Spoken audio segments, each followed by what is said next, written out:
Good morning, everyone. Would like to call this meeting back to order. At this time, I would like to acknowledge that we meet on the traditional land of Treaty 6 territory and acknowledge the diverse indigenous peoples whose ancestors' footsteps have marked this territory for centuries, such as Cree, Dene, Sotu, Blackfoot, Nakota Sioux, as well as Métis and Inuit, and now settlers from around the world. I will do a roll call of council members. Councillor Wright. Good morning. Councillor Knack. Good morning. Councillor Principe. Good morning. And Councillor Stevenson. She might be delayed a bit.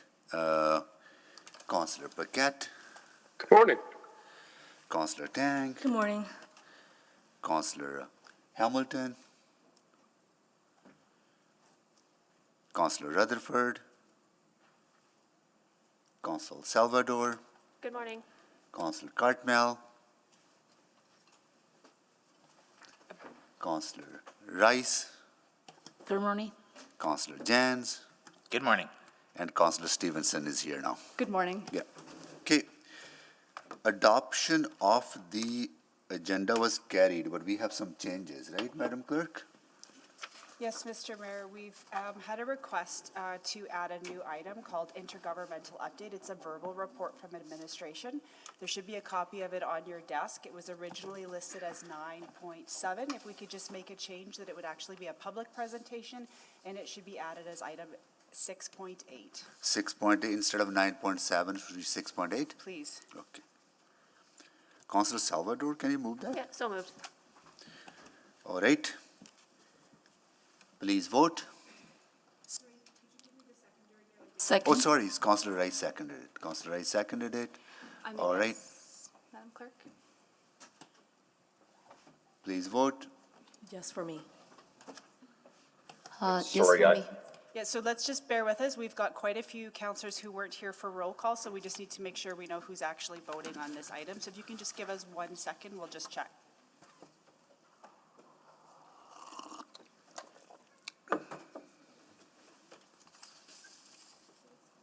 Councillor Knack was yes.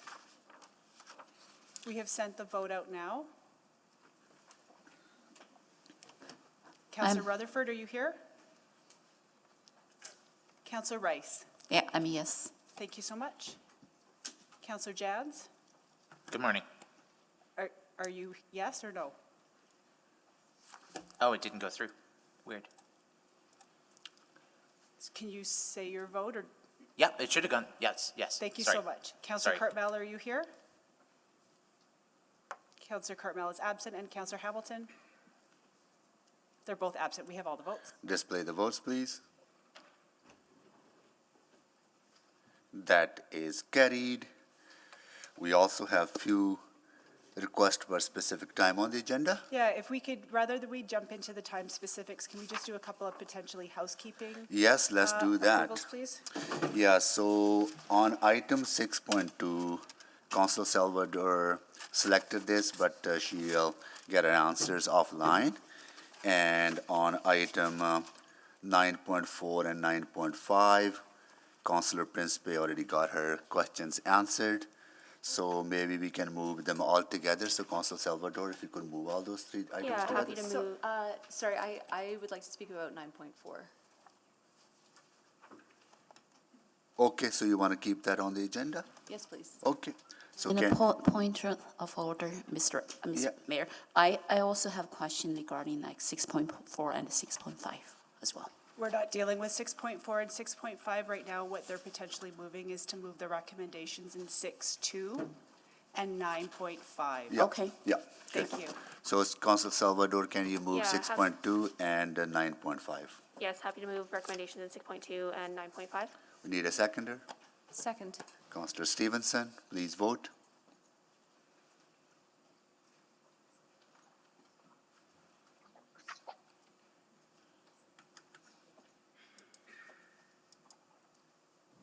Yes, Madam Clerk. Thank you, Councillor Knack. Councillor Hamilton, we just want to check if you're here. Councillor Hamilton is absent. Councillor Rice? Sorry, I still look at the calendar. 6.5, I do have the question. Councillor Rice, we're not voting Oh, on 6.5. no, sorry, 9.5. The vote is on the floor right Yeah. now, Councillor Rice, and the recommendation has been to pass the recommendations in 9.5 and 6.2. Yeah, we have to vote on it now, Councillor Rice. We can follow offline, yeah.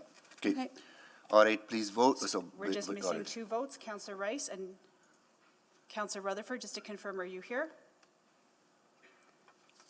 Councillor Rutherford is absent. We have all the votes, Mr. Display the votes, please. That is carried. Okay, should I do the protocol item first, or should we look at the request for a specific time on the agenda? If we could just set the request for time specific, so there's a request, now that 9.5 has been dealt with, if you could bring forward 9.7, and you could deal with that right after your protocol, or sorry, 6.8. It's been renumbered 6.8, my apologies. Sure, I can move that we bring 6.8 forward. Second. Okay, to bring forward 6.8, please vote.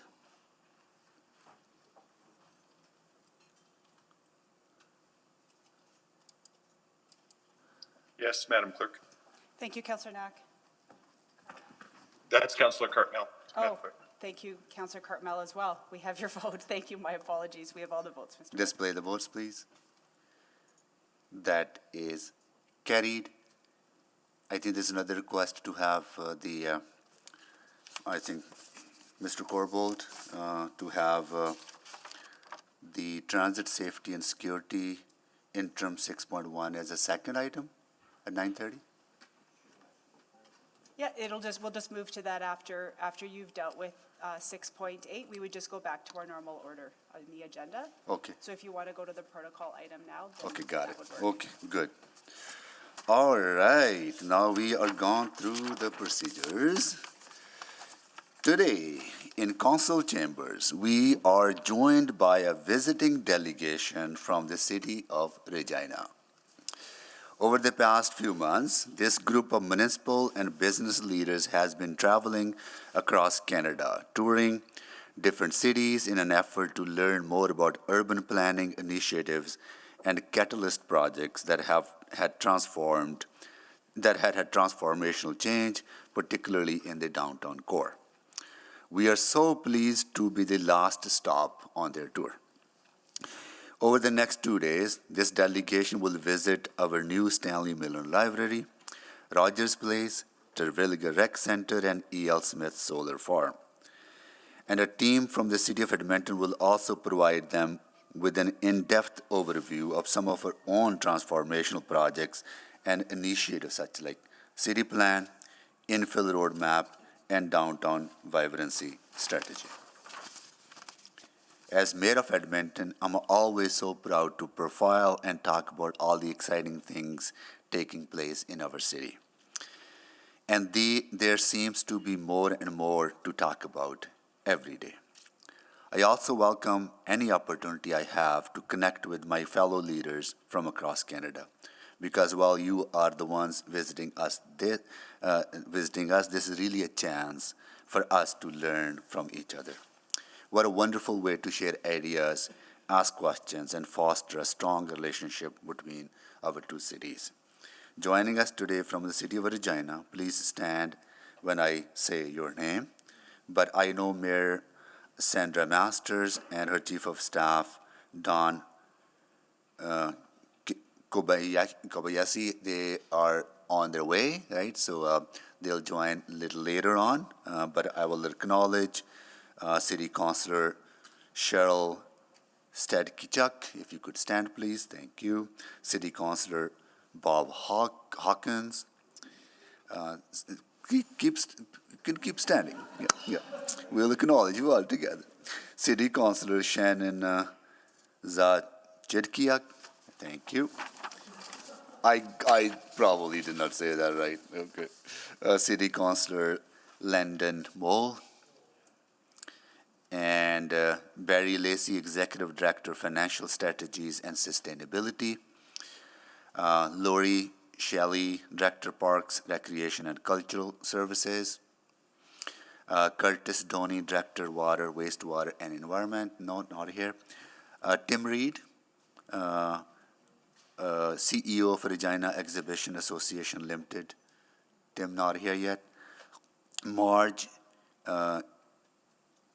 Gavigan, right, there you go. Regina Public Library Board of Directors. Aaron Murray, Regina Downtown BID Board of Directors. Judith Verisak, Executive Director at Regina Downtown BID. Judith? No. Madison Zablocki, Planning Coordinator at Regina Downtown BID.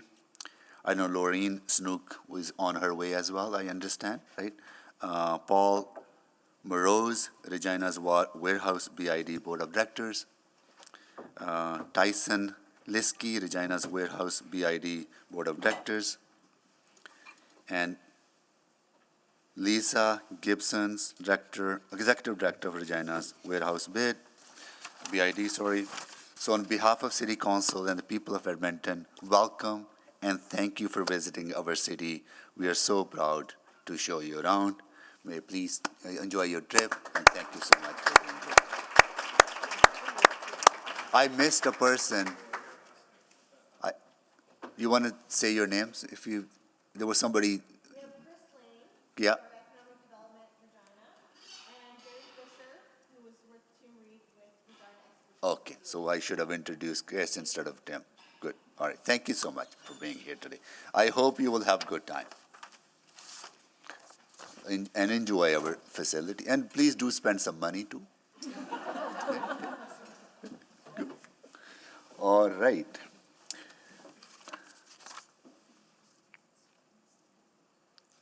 We are into our first item, right? Okay. Over to you, Mr. Corporal. Thank you, Your Worship. Good morning, Council. So this morning I'm here to update you on how administration will respond to yesterday's letter from the Provincial Justice Minister. The letter identifies concerns and calls for a public safety plan in the next 2 weeks. While this is a disappointing step in our relationship with the province, we are prepared to meet this call. We are also confident that the steps the city is taking are appropriate and that we have much to report, which I'll get into. As noted on this slide, we propose that the response to Alberta include a letter from the Mayor and a written plan, which includes immediate actions, near-term actions, and longer-term actions. Most of these actions are included in materials that you have already approved as a council, like the anti-racism strategy, the community safety and well-being framework just approved last week, and associated business cases. We're taking a number of steps this month to address emerging issues specifically in Chinatown, and much of this action plan that I'll walk through quickly emanates from the Mayor's meeting and Councillor Stevenson and Councillor Rice's meeting with Chinatown twice over the last week. We're taking, the first step involves some specific funding. As you know, Council has approved a $300,000 grant to the Chinatown and Area Business Association to help fund private security resources in and throughout Chinatown so that businesses do not need to pay for this out of their own pockets. We are also taking on establishing a dedicated $1 million Chinatown Post-COVID Vibrancy Fund along the same model as the Downtown Recovery Coalition, and funds will be dispersed by a Chinatown committee to be appointed still, with the aim of equitably distributing resources to those who have not been able to access downtown recovery funds due to previous boundary constraints. The third step involves public facilities and infrastructure. We are going to quickly develop an improved streetscape plan for the core in Chinatown to assist with prevention of encampment setups. This will be funded through the Chinatown Recovery Fund. Implement a public washroom plan with focus on Chinatown and coordinate timing, location, and operational plans with the Chinatown and Area Business Association. And that public bathroom plan will be funded with decisions already made by Council to improve public bathroom spaces. The fourth steps involves clarification and enforcement. And we are going to review and clarify the powers, the authorities, and the procedures for bylaw officers, private security, and police so that businesses and community partners have a shared understanding of the types of enforcement that can be expected. And this came up at recent meetings. There was some unclarity of what different enforcement agencies could do and what their procedures are. So we'll provide great clarity on that. The fifth step involves cleanliness of public spaces. Effective immediately or earlier this week, in fact, we have refrained from sending written warnings to owners to clean up properties in this area. Instead, we will communicate directly with those owners and let them know how we can assist them to clean up public areas in front of their businesses and their private property. We are going to immediately implement a Chinatown needle cleanup program that the city will operate on its own. And we will commence a daily cleaning of streets and back alleys throughout the Chinatown area. The sixth step involves better communication and collaboration. We are going to review with Chinatown and the Area Business Association acceptable mutual aid agencies that are willing to work with based on previous issues. This was a point expressly raised by Chinatown representatives. We're going to develop multilingual messaging and awareness information based on the prevalence of English language gaps or comprehension gaps. We're going to complete a safety audit of Chinatown, present findings and recommendation to Chinatown and Area Business Association, and prepare an implementation plan to address all the recommendations in that safety audit. We are going to commence and enhance a Chinatown promotion campaign with a focus on attracting patrons to Chinatown businesses throughout and from outside the city. When possible, based on current and ongoing investigations, we will provide Chinatown Area Business Association with a summary of actions on the fires that have taken place in the area in the last several months.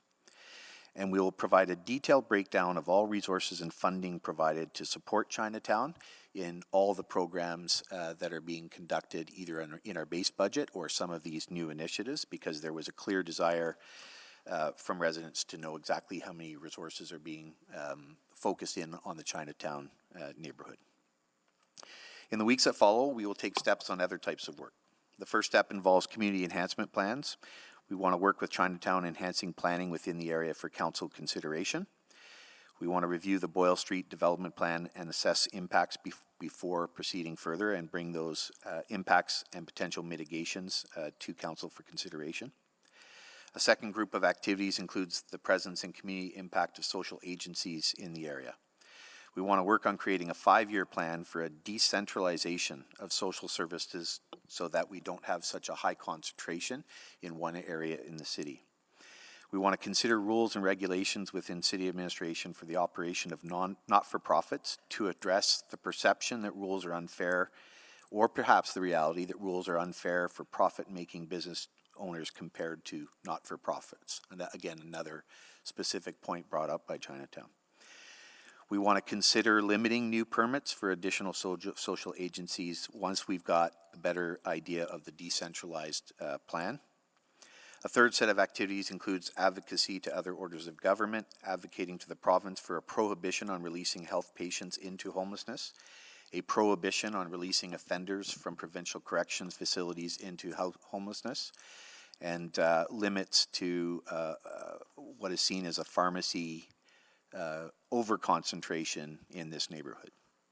We also want to advocate to the federal government for a prohibition of releasing offenders from federal correction facilities into houselessness. Another group of activities includes coordinating with social agencies and charities.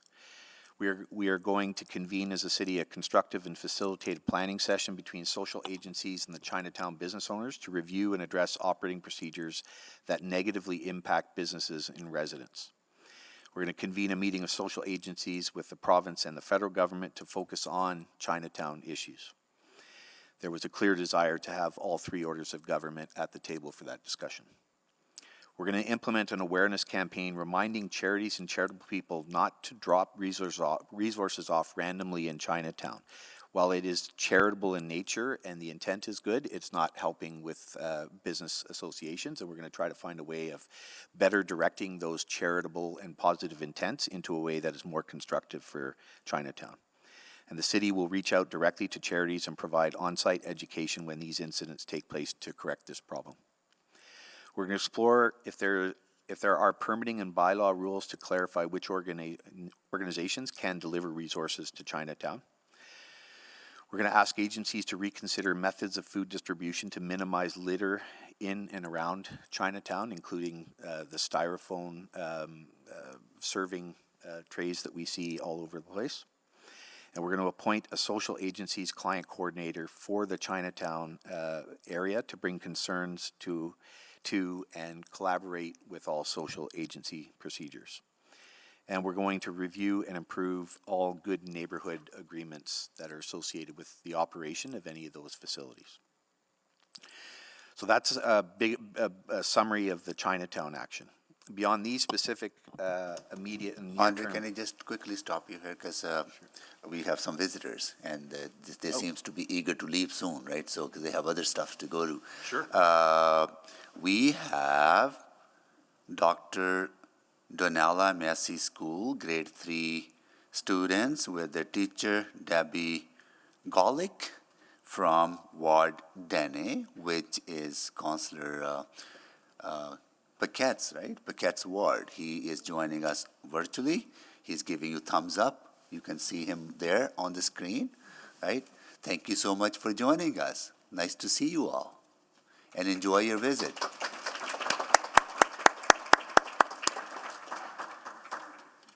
Okay, go ahead. Sorry to interrupt you.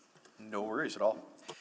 Yeah, so that was a big summary of the Chinatown actions, which are very new because it's just been the last couple of days that we've been putting that together with them. And I will be coordinating with administration and others in Chinatown next week to really get that into implementation immediately.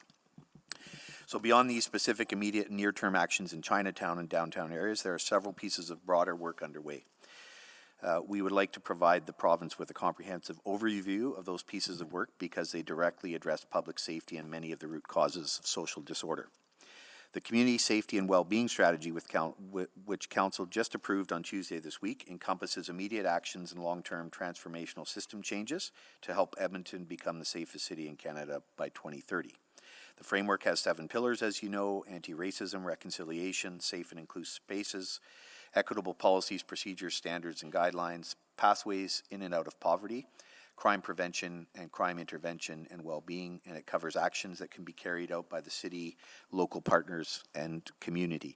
And this strategy will form the basis of the public safety plan that we send back to the province, but of course will also include a bunch more immediate details.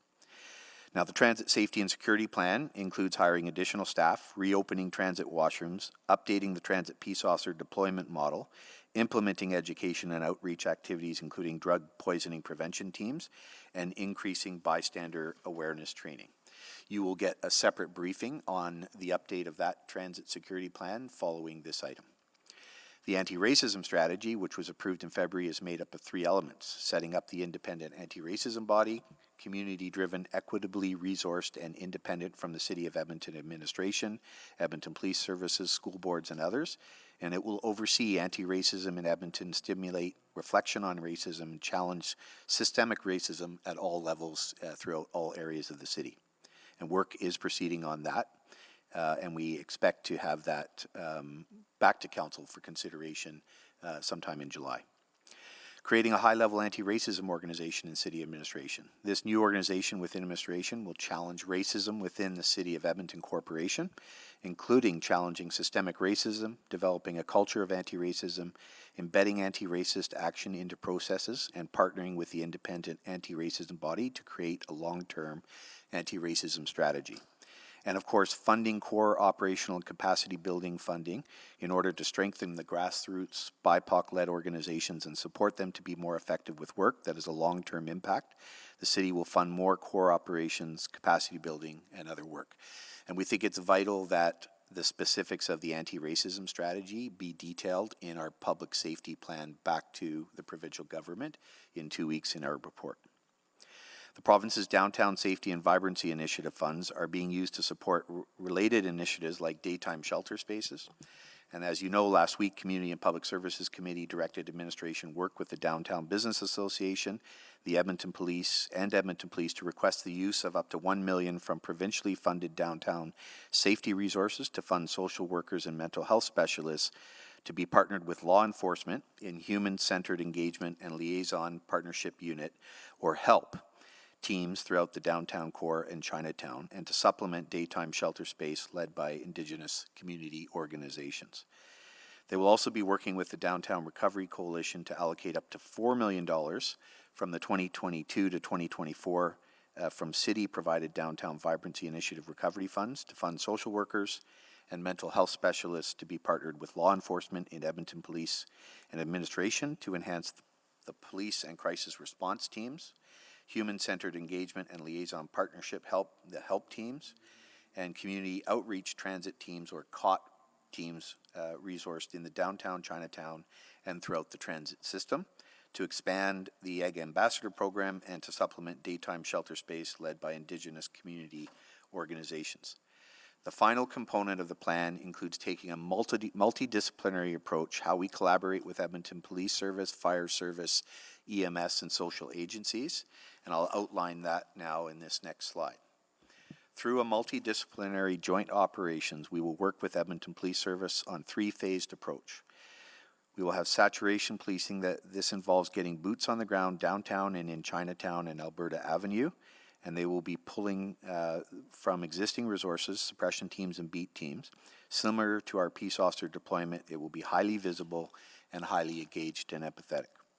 Problems identification and creation of multidisciplinary and ad hoc project teams to address issues. The composition of these teams will depend on the project, but will include available city resources as well as EPS, fire, EMS, and other social agencies.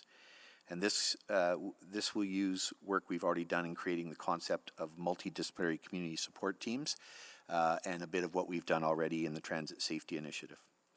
And we will determine how to create sustainable shared work models as a standard service for high risk, high demand areas across the city, because we also heard very much this week about other high risk areas. And so for those who heard about our plans for Chinatown, I also want to emphasize that while that is the highest priority right now, we will be moving similarly in other high risk areas within the city. So I think the city is doing a lot of work to address the safety and social issues in our community to help Edmontonians feel like they belong in our city and can find a place to thrive.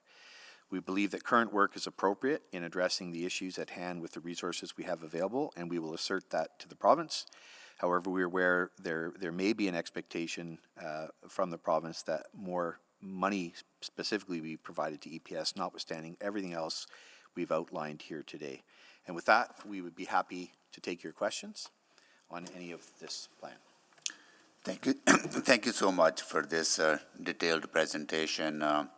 Just to be clear though, right, all these items that you have highlighted have been in works in the planning and implementation as well, right? This work didn't start yesterday. Yeah, correct, Your Worship. There's no way we could have done this detailed report if we hadn't been working on this for months. And as you recall, you know, anti-racism the strategy was approved in January or February. Increased transit safety was approved back in February. But as we've mentioned in several of our updates, it does take time to hire and recruit and make adjustments to teams and react to new things that happen every day in our city. For instance, like the tragic events last week in Chinatown. Yeah, we've been grappling with these issues for a while. Thank you, thank you for that. And I will start with council members. I have Councillor Paquette first. Oh, thank you, Mr. Mayor. And yeah, just to ask the question under, you know, the mayor mentioned that. Actually, Councillor Paquette, I'll start your time again, but I just want to make sure that that if we have intergovernmental questions, that we may have to go into private on the relationship, right? But other questions can be asked around the report and the plan and the strategy. But so just be careful that if we have relationship questions with province, then we might have to go to private to talk about them. Okay. Sorry about that. I'll start your time. Okay, go ahead. Yeah, thank you, Mr. Mayor. I may have many questions about that, but I don't actually have any questions about that. So, Mr. Corbold, as the mayor said, it sounds like the majority of this are things that we already put into motion months and years ago, because some of the higher level things take some time to develop. What I did hear was some new intergov pieces, and the question isn't about relationships, it's more about opportunity. So maybe you can speak to that a little bit. What do you see as our opportunity here intergovernmentally? I think the great opportunity here is to brief the province in great detail on our brand new approved community safety and well-being strategy, which was just approved this week. So that's an example of something. While we've been working on that for months, it was taken to council and approved this past week. But I think it's a great opportunity to demonstrate everything that everyone is doing in the city of Edmonton, including EPS, EMS, fire, social agencies, and the city. And I also think it's an opportunity to reinforce the real core root of some of these issues, which are mental health and addictions, and the fact that additional support in that area is always welcome and always has been welcome. And perhaps identifying the need. I also think it's another opportunity to keep pushing some of what we've started to advocate with, including minimum shelter standards for all shelters that are that are funded by other orders of government. I think it's an opportunity to really start some better collaboration on the anti-racism strategy. Not that there has not been collaboration; it's just that we have not had a chance yet to sort of work closely with the province, and we believe that they have the same anti-racism end states and in mind. But I think it's an opportunity for us to explain that in the safety report that we provide to the province.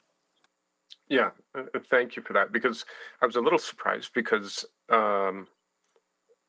if the province had asked, we could have provided them all of this in advance of the minister's ask, because it all exists already. Okay, so my next question had to do with, you mentioned something about the province maybe wanting to see more budget allocation toward EPS, but that's more of a question of, the debate for the 4-year budget. Or unless the province is thinking about injecting money that we could use immediately, otherwise our budget is already basically spoken for. So how do we proceed there, in your opinion? Yeah, I think the key is in the last paragraph of the Justice Minister's letter. There is a line in there that specifically refers to, and I don't have it in front of me. Actually, do we have? Yes, yeah. Thank you. I would like to make sure I use the right context, but in the last paragraph of the letter from the minister, it does ask us to take direct action to address this alarming situation, which I believe we can clearly demonstrate we're doing, and require a public safety plan that will increase police response to this disorder. Now, I would say that the collaboration we've had with EPS over the last months has and continues to increase police response to this disorder, and we've been working and that's really speaks to the multidisciplinary approach. And those are more operational decisions that, frankly, council's not in control of. I know it can get confusing, and if you're not in it every day, like I believe the minister was sort of maybe thinking that council could direct EPS, but we can't.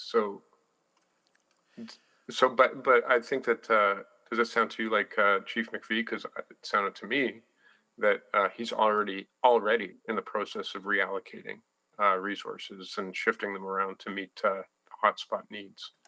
Yeah, I believe that's being done to the greatest extent possible, but I would also say that it is stressful to that organization. I won't comment for EPS, but yeah, there's a lot of diversion having to happen in order to meet these high priorities. Yeah, there's constraints everywhere, that's for sure. Okay, but as for the budget, isn't this part of what we're engaged in right now? I'm just a little bit concerned about the idea of jumping the gun here before budget time. It's not really fiscally responsible, in my opinion. Yeah, I would agree that timing is important on that, and I think maybe another, we'll await council's direction on what they want to talk about that. But I think my focus in the reply to this letter, in the draft reply for council to send forward in this letter, is the immediacy, which I think is well expressed in the letter, and stuff that we're focused on very much in the city as well. For sure. Thank you, Mr. Mayor. Thank you. Thank you, Councillor Paquette. Councillor Rutherford. Yes, I just want to again say thank you for this work in such a quick turnaround. As you mentioned, a lot of it's already in the works, so that's why we were able to pull it. But it's still an astounding amount of work for administration to pull that together so quickly, so thank you.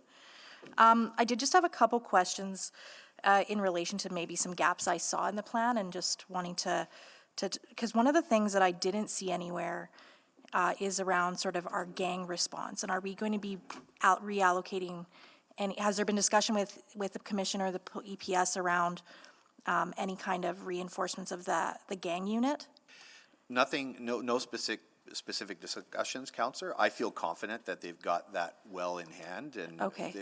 they are watching that closely, and I can't speak to it, but I didn't feel the need to ask them to look into that from my perspective anyways, because I feel strongly that they've got a good handle on that, and we can certainly get information from the commission if it's so desired. Yeah, Sure. I think I would like information, because I still, the stats that I've heard are that most of our violent crime is actually not random. Like, the events in Chinatown are horrific, and most of the violent crime is driven by gang-related violence. Yeah, I would say we can ask the commission that. I'm sure they Okay. would provide Yeah, I would just be specific answers. curious about that for sure. And then I wanted to dig into that shared work models as well. I was very curious about that, and sort of what areas have been targeted for that, because again, I'm kind of linking back to the gang discussion, but I think about that shooting on 118th Ave in my ward, which, didn't get the attention that these have, because it was gang related. It wasn't a random act, but it was still very impactful to those communities surrounding that incident. So is that included? Is 118th Ave included in that shared work model, or have we identified the kind of the broader scope of what areas in the city are going to be in that shared work model? Yeah, I would say that it's not going to be driven by geography. It's going to be driven by, criminal activity. So Okay. the answer is yes.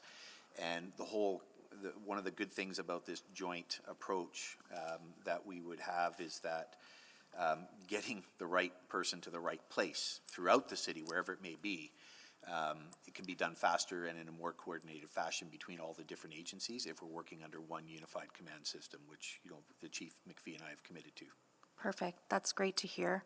And then my last question is just around sort of the day shelters, because I know you talked a little bit about the shelter standards, but I think for even me, I didn't know that included sort of this idea of day shelters, which isn't really what shelters are practicing right now. So I guess I didn't see day shelters kind of mentioned in this plan in terms of any action we're going to be taking. And I know there's not that acceptance of the standards, but is there anything we can be doing to increase day shelter? Or what's preventing that from happening? Well, I think it's resources, Councillor. Council did allocate resources a few weeks ago to increase and enhance day services, which I think was a good step. Yeah. But there is a significant gap, I would say, between what is funded right now from a shelter perspective and the day services that are required to support it internally. So I think that's an ongoing piece. We are looking at, as part of our encampment response now, we are actually trying to plan, could we add more day services? Could we have some sort of management of encampment? So always work going on in that area. And I would say that we may come to council again sometime soon with another ask for that. But, council only approved the last ask a couple of weeks ago. So Yeah. even that, it's going to take us a bit to implement. So. Yeah, and so would your hope be, though, that with this sort of new evolution of context with the province and the letter, that this could actually be a hopeful moment where we can start to talk about some of these things in a more constructive way? Yeah, and I would say that we've had some some constructive discussions on that as part of the homeless task force that Yes. Chief McPhee and I and Miss Ma from Chinatown all sit on.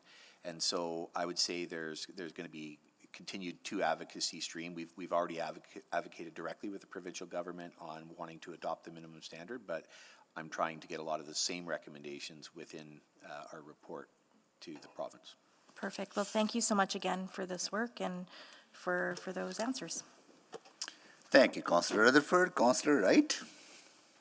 Thank you very much, Mr. Mayor. I'm just wondering, you indicated, Mr. Corbould, that that this Chinatown action strategies are new, but the issues and concerns of residents have not been. So I do understand that there have been these things in the works for a while now, but I'm just wondering if you can maybe help me understand what other challenges besides the hiring that you faced in putting this action into, or putting this strategy into action. Yeah, Councillor, I would just say it has been an escalating issue. And I think, as we've talked about quite a lot about, you know, the numbers of homeless people and the crime, it does escalate in some areas, but overall it's also coming down in some areas. So that's probably not a very good answer, just to say that, I would say it's resources and time and effort to get these things done. And the challenges with the province, and then I don't know if that does have to go into private, but I guess maybe to share with the publicly what you can. Well, I would say from an administrative perspective, I have lots of good collaboration from the province, and I don't think I should comment on the political relationship. Okay.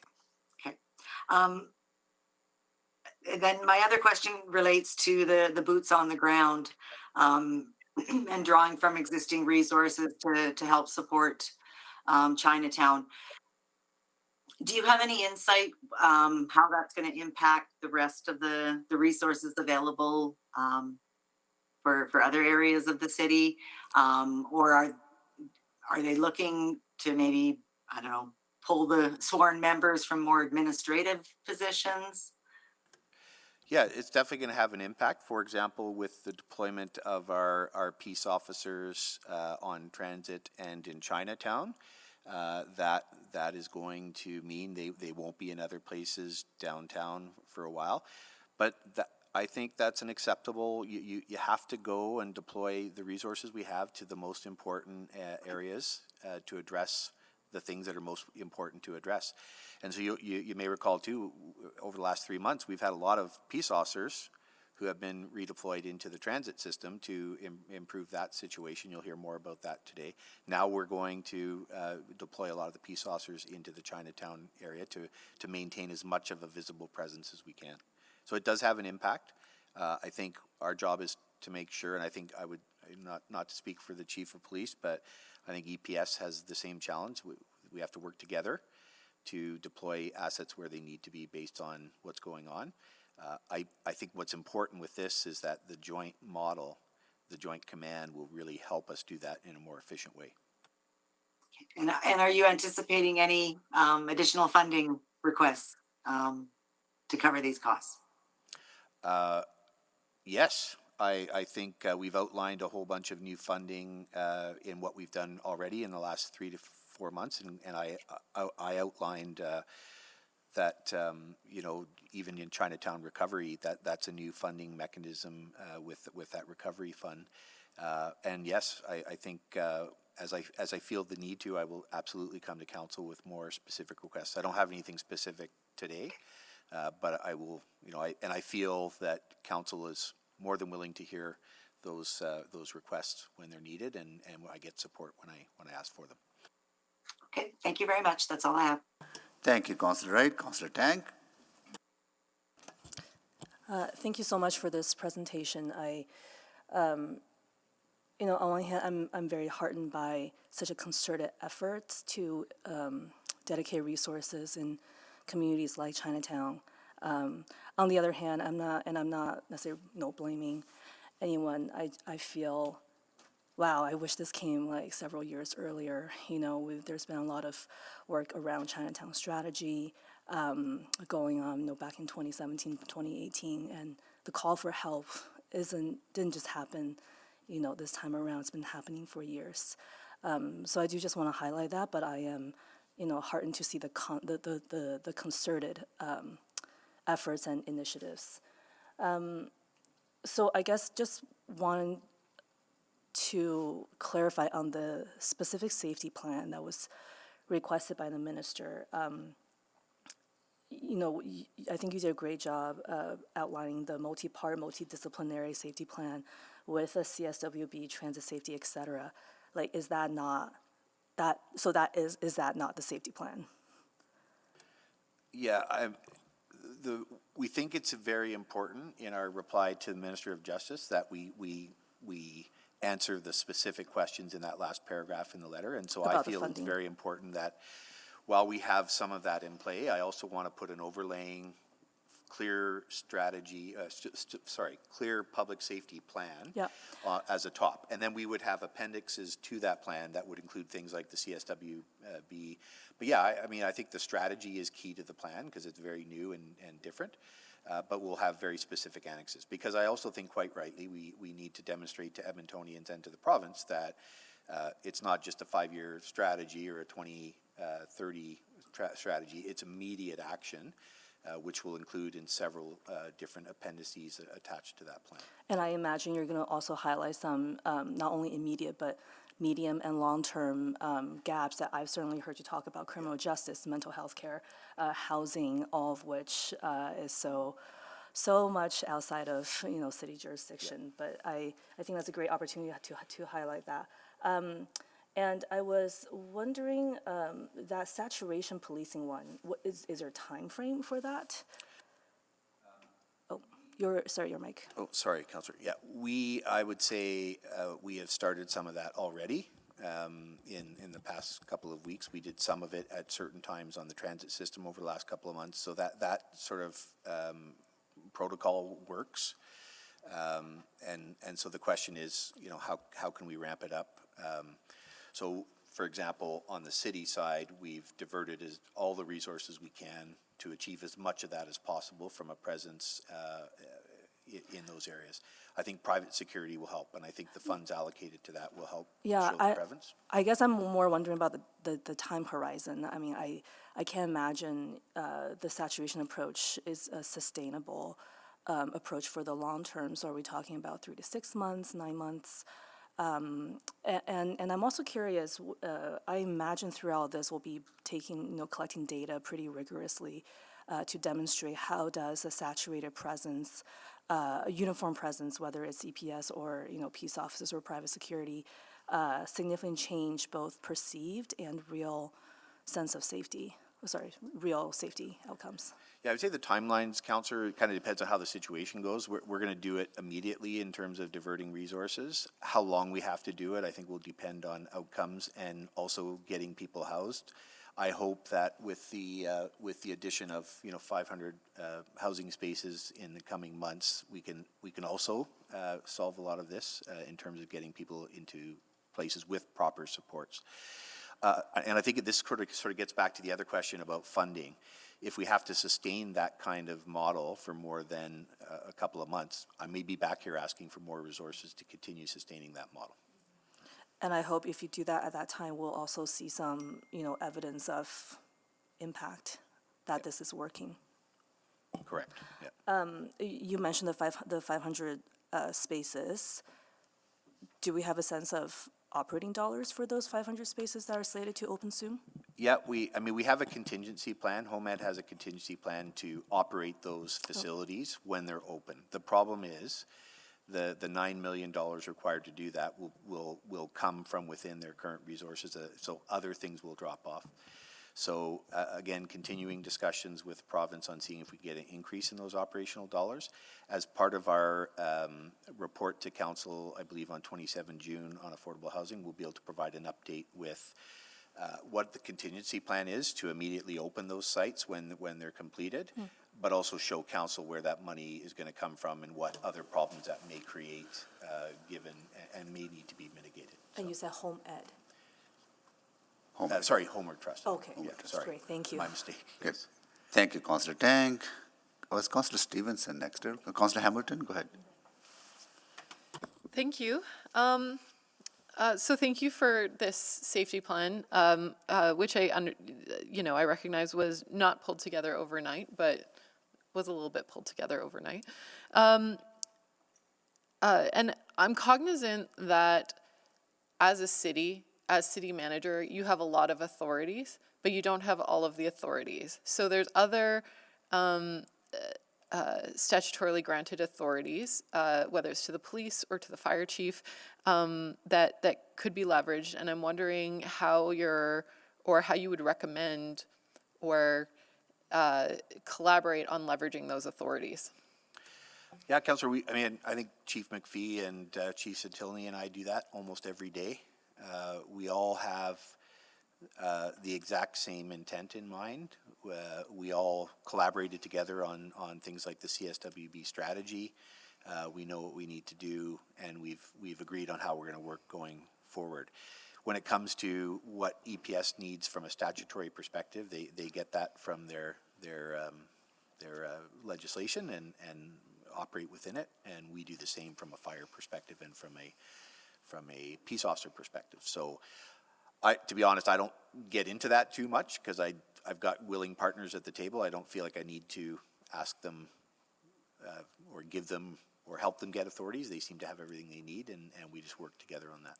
I'm guessing if there is an opportunity to leverage those more, though, for instance, as it relates to fire inspections or investigations, the fire chief or fire marshal has quite a bit of power as it relates to condemning buildings, for instance. Yeah, and recently we've started to exercise more and more of that power on problem properties and specifically with fire. I think the other thing is, and you'll hear more about this in the transit update, the one thing that council can consider is other amendments to bylaws. And, we don't have one tabled today, but we can have a bit of a discussion about whether you'd like to see some other bylaws, but that'll be briefed on in the next item. Well, I was going to say that was my next question. Last week at Police Commission, and as some of my colleagues will know, there's been peace officers and police officers alike on social media talking about how the repeal of the loitering bylaw had the unintended consequence of exacerbating an already difficult situation. When I asked about it last week in public at the Police Commission about that bylaw and how maybe those unintended consequences weren't fully understood by council when the loitering bylaw was repealed. There was some discussion about perhaps the need for a lawful placement bylaw that would help move people along, not necessarily about detaining people, but moving people along. So is that something that you're considering or that you might at some point recommend to council? It is something we're considering, and we have drafted a bylaw from a transit perspective that it sounds a lot like that. And if we were asked today after the next item briefing to table it, we are ready to table it. Okay, that's helpful to know. And this is a sensitive question, and I don't expect you to weigh in on the politics, but if I read between the lines of the letter that the minister sent, there is the illusion that council has interfered in public safety and that this is a warning that council needs to back off. Am I out to lunch? Am I reading into that too much? No, I believe that is a perspective that There's nothing in the letter to that effect. I was asking Mr. Corbell's opinion if that might be an interpretation of why we received this letter now. This isn't just about the public safety plan. I think it might be, but I don't know for sure. All right, thank you. Thank you, Councillor Hamilton. Councillor Stevenson. Yeah, thank you for that. Just following up on the bylaw, I know Councillor Rutherford made a motion earlier in the year around some of the updates that could be made to the bylaw. Just wondering if that's part of the consideration for the drafts that you've been preparing. Yes, it is, Councillor. We essentially advanced some of that work to put a draft together because of the urgency on transit. And so and you may recall in January, we had a very similar discussion, and we were ready to table something. We didn't get asked to table, so we didn't, but very similar to that. There's been some more work since then as well. Great, great. Thank you. Look forward to seeing that when it comes forward. Just with the permanent supportive housing funding, I guess the 29 million that's referenced in the letter, is that news? Because it does reference that it would go towards operating the new units that are opening this year. So I'm wondering if that's a new funding commitment or what the implications are in terms of the discussions we've been having about ensuring that those units are ready to be up and running. Councillor, I don't know the answer to that. It's something I will ask my colleague at CSS. I've been very much focused in the last sort of 14 hours on the last paragraph, so I just don't know yet. And I don't want to speculate that without talking to my colleague at CSS. Okay, no, I really appreciate that. It's more just, hey, if that is news, that's great news, and really, really pleased to hear that. And I should have started too by saying, yeah, phenomenal amount of work that's come together. I'm really, really pleased with what you've compiled, and again, heartened that a lot of this was already in the works, but appreciate you bringing it all together. I guess on that line too, do you feel there's an opportunity in the response to continue to highlight some of the ways that we feel the province can continue to be a partner in community safety and well-being, for example, with that permanent supportive housing funding, mental health supports, and the rest? Yes, absolutely. And there will be in the draft that we prepare for the mayor, I would say. Great. Yeah, I mean, I guess just going back to that question around resource allocation. So, my understanding in terms of the immediate response, we are really working with the resources that we have right now. It's redeploying them to the critical areas. Correct. Okay, great. And I do think you mentioned, the opportunity in the coming months as there's more of that sort of joint deployment to see where, what the efficiencies are, what the opportunities are, and then, what does need to be backfilled in the future. So is that information that will come back to us? Yes, I think we need to update council on the effectiveness of this as we go forward. And, the timelines, when you think of, on one hand, this week we talked about a strategy that goes out to 2030. And on the other hand, we talked about, immediate actions that need to start today in Chinatown. I think what we need to do as administration and, collectively with our partners at EPS is come back to council and provide updates on progress and, are we meeting the targets? And I think what really helps us with that is when you go back to the longer term strategy, we have some very clear end states identified and outcomes identified for each of the pillars, and that's what I think we need to report on. And we've gotten instructions from council to report on those throughout the year, so I think we'll be able to do that on a routine basis. Yeah, absolutely. I think that reporting from yourselves and from EPS will be really helpful. And further to Councillor Tang's point, I mean, I certainly do see the need for that immediate response and saturation policing to stabilize the situation, but really appreciate her points in terms of the exit strategy from that.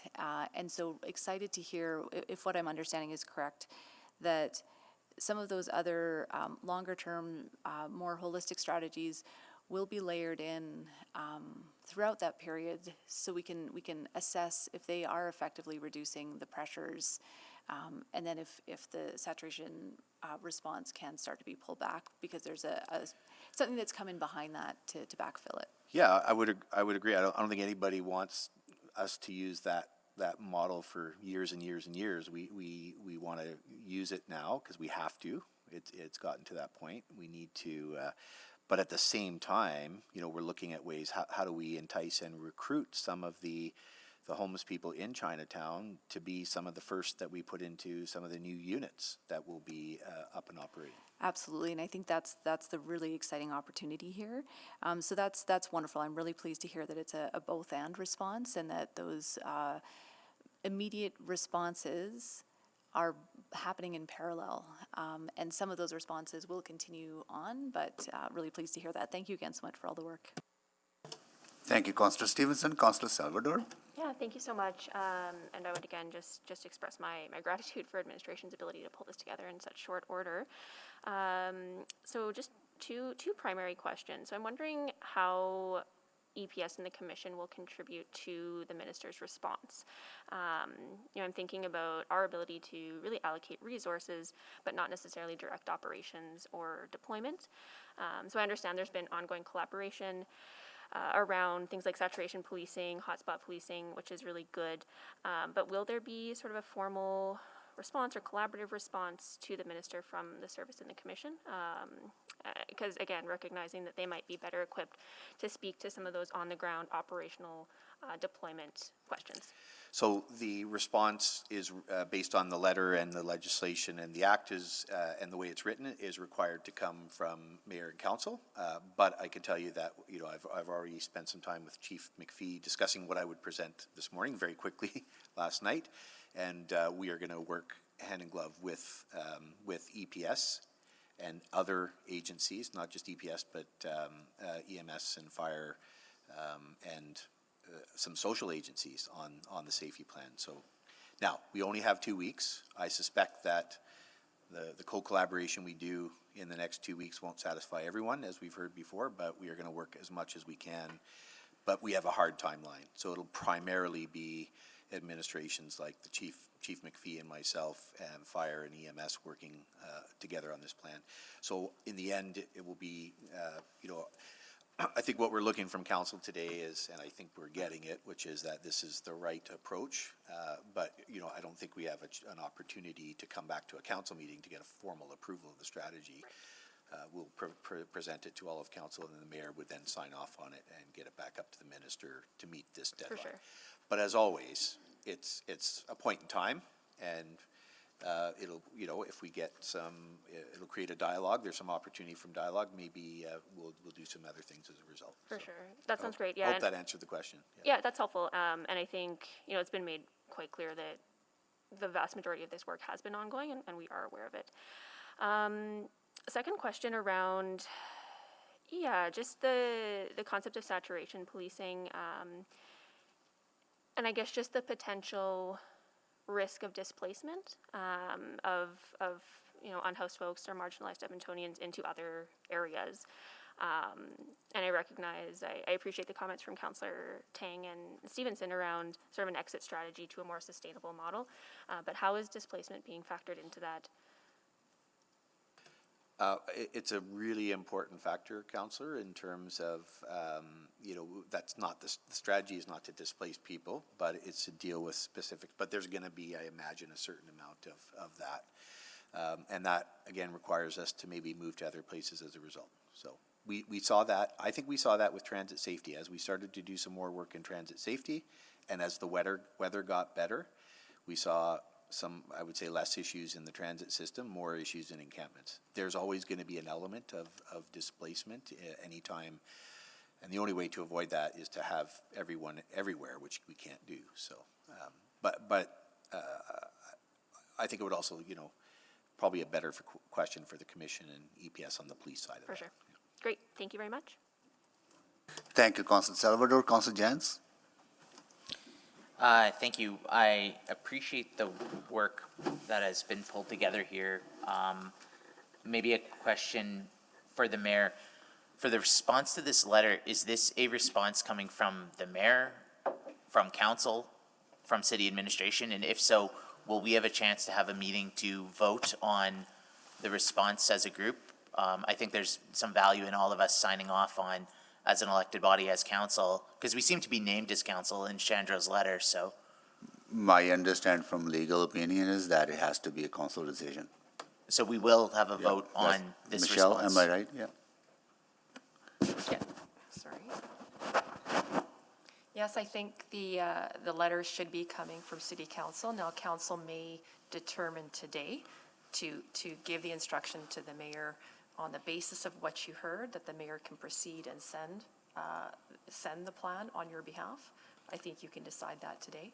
And my concern would just simply be from a logistical perspective with FCM next week and other things. I don't know if there's time from a council meeting perspective for that to happen before the provincial deadline. So that becomes logistics and agenda management. Maybe the minister would consider an extension then, given the challenges.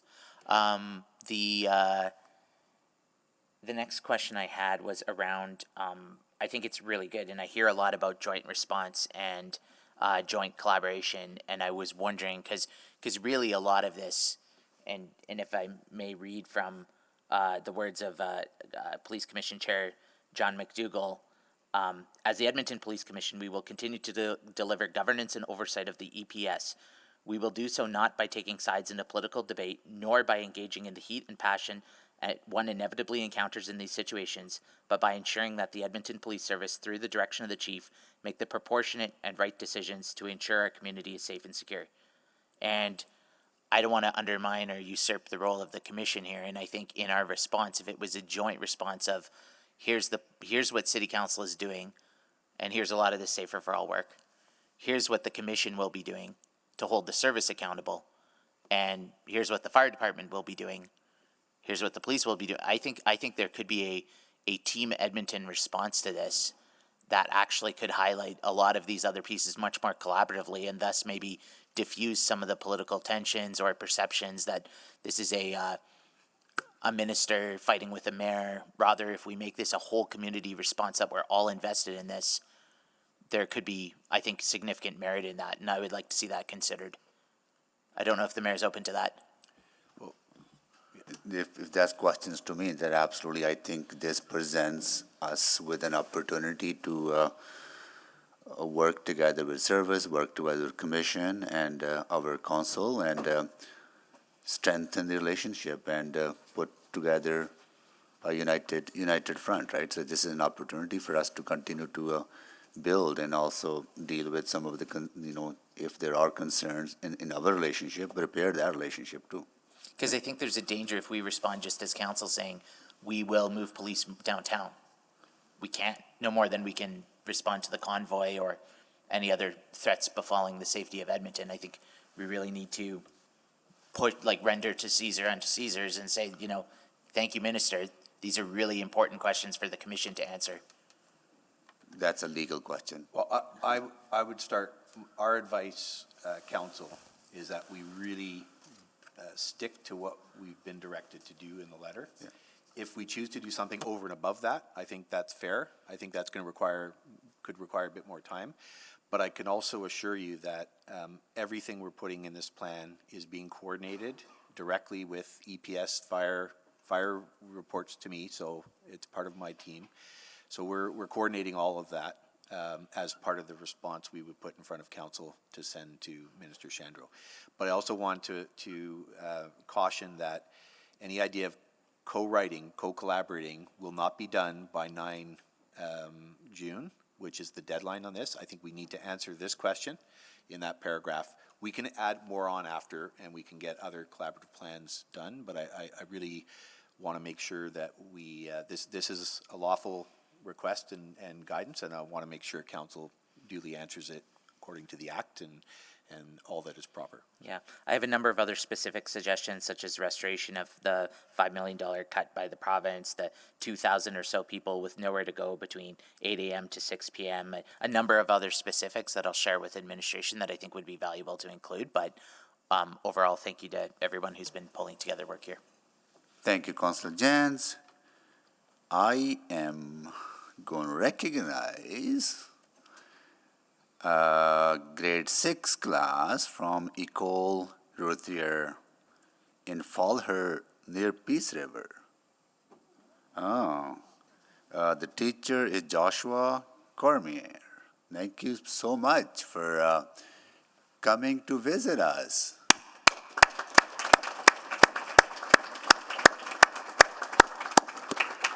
I hope you're enjoying our discussion. We enjoy it a lot. Good. All right, nice to see you all.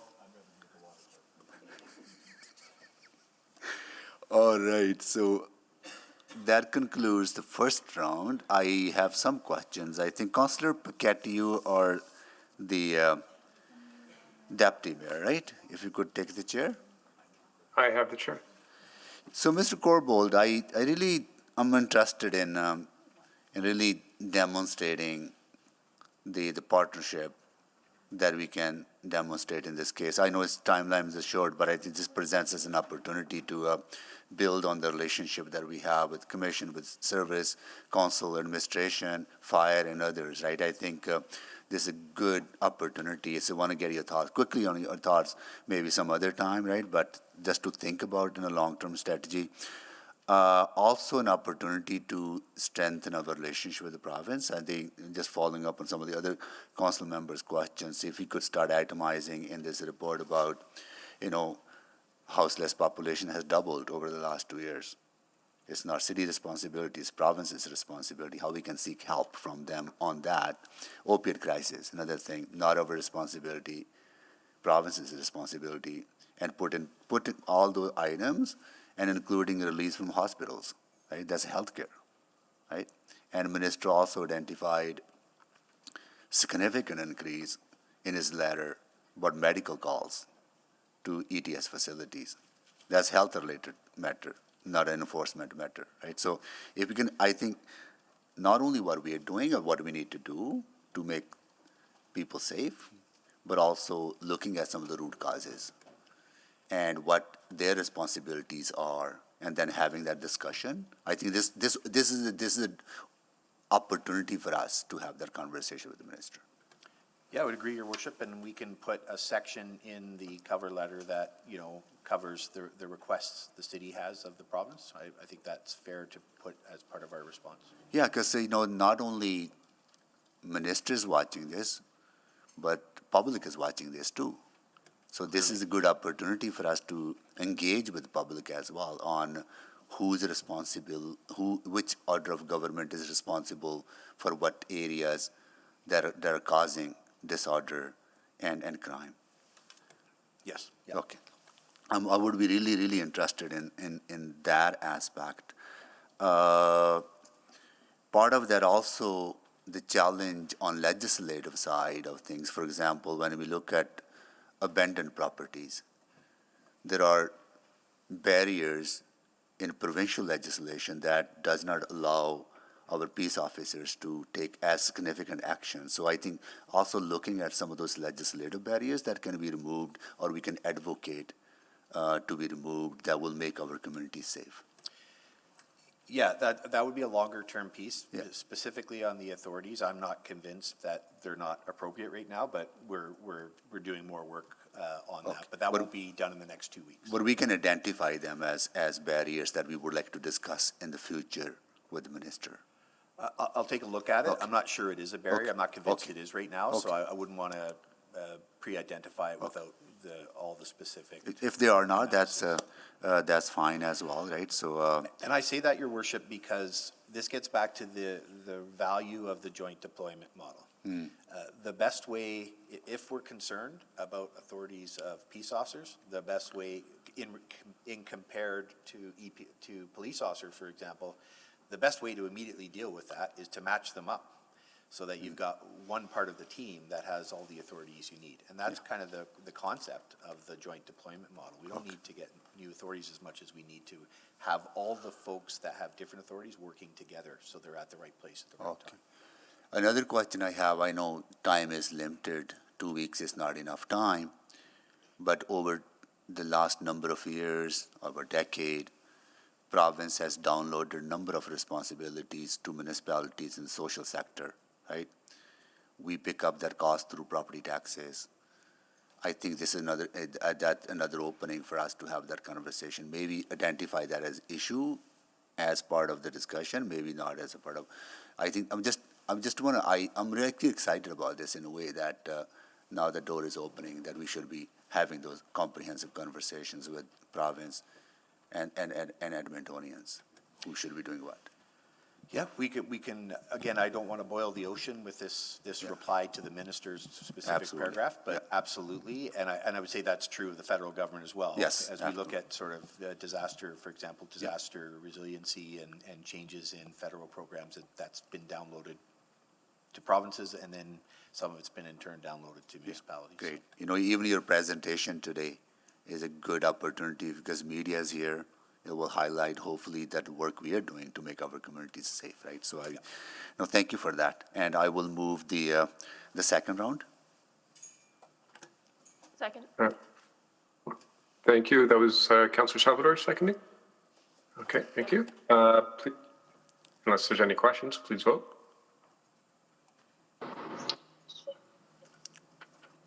I think I have to vote verbally yes. Thank you, Councillor Knack.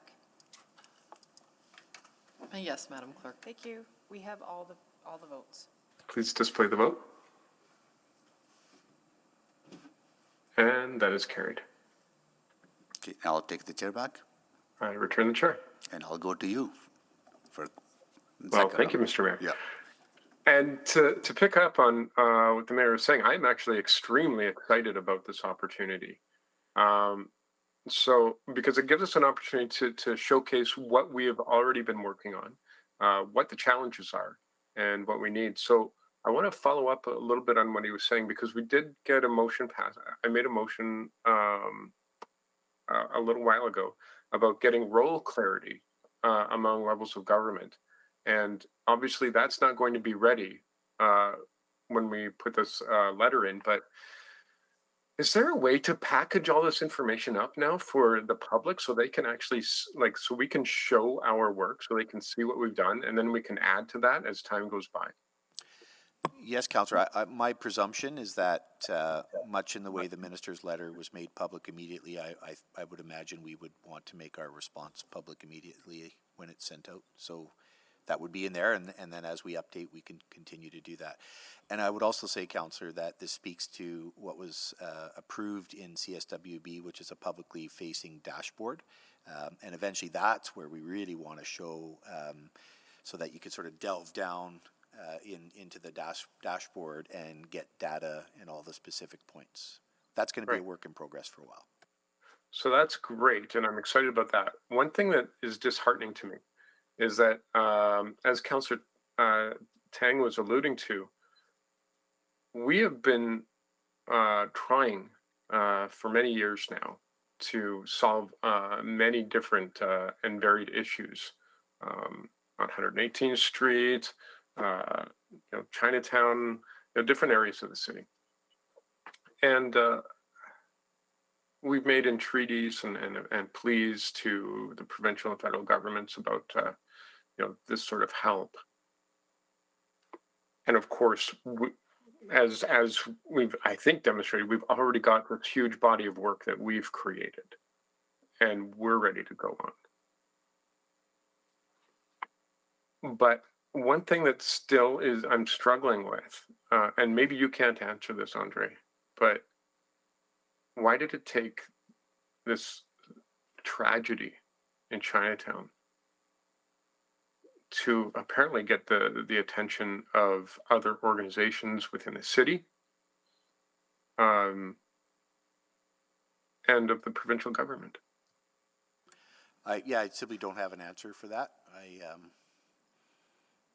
I think maybe it's been escalating for a while, and I think there's a fair amount of politics at play, I think is all I'd say.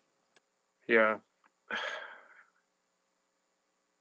Yeah, we say politics like it's a bad word because it's often used in that way, but it should also be a positive word because it should be used positively. So I don't know what to say about that response. I mean, I don't disagree with you. It's just, yeah. Okay. So, and then as far as EPS deployment, I don't know. I didn't see Dale, or pardon me, Chief McPhee here today. Is he here? Is it possible to ask a question or not? If not, that's okay. I don't think he's part of the delegation, is he? Okay, Andre? no worries about that. No worries. Okay, so I'll just leave it at that.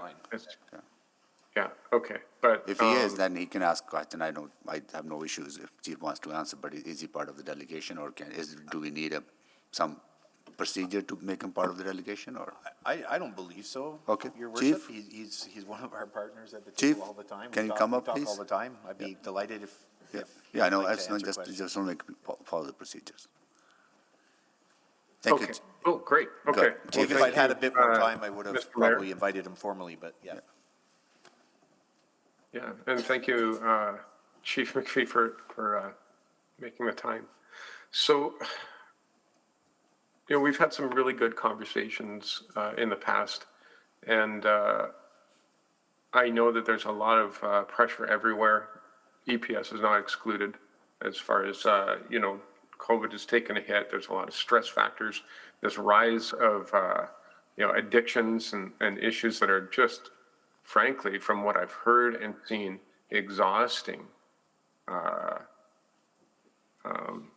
constables because they're dealing with all this stuff instead of the more violent crime or serious crime that they would like to be focused on. But I'm just wondering about moving forward because I've heard some criticism that maybe the movement to go to these hotspots with more resources was too slow. But I can only assume that there were some real operational issues involved in those decisions. I'm just wondering if you wanted to have a chance to talk about that. Yeah, I mean, I think the information, first of all, I want to just make comment on what you said. I think where we are today is a big opportunity, and this plan to integrated work and put a budget together to actually get what we need to get for services, connect people's services, and hold people accountable. I like you, think this is a real opportunity. This misconstrued information, twisting numbers of how many people are in downtown or not. Downtown is 19% of our calls. That means the rest of the city is 81% of the calls, but that's patrol related. We have other investigations, homicide, IRT, suppression. As you and I have spoken with in relation to the protests, most of those resources are spent a lot of time downtown. The difference of what the plan went forward to and what Andre and myself and Joe and Graham as the fire chief has said is no one single entity can solve this problem, because if it's an addictions issue or an overdose, probably that the ambulance and EMS can lead.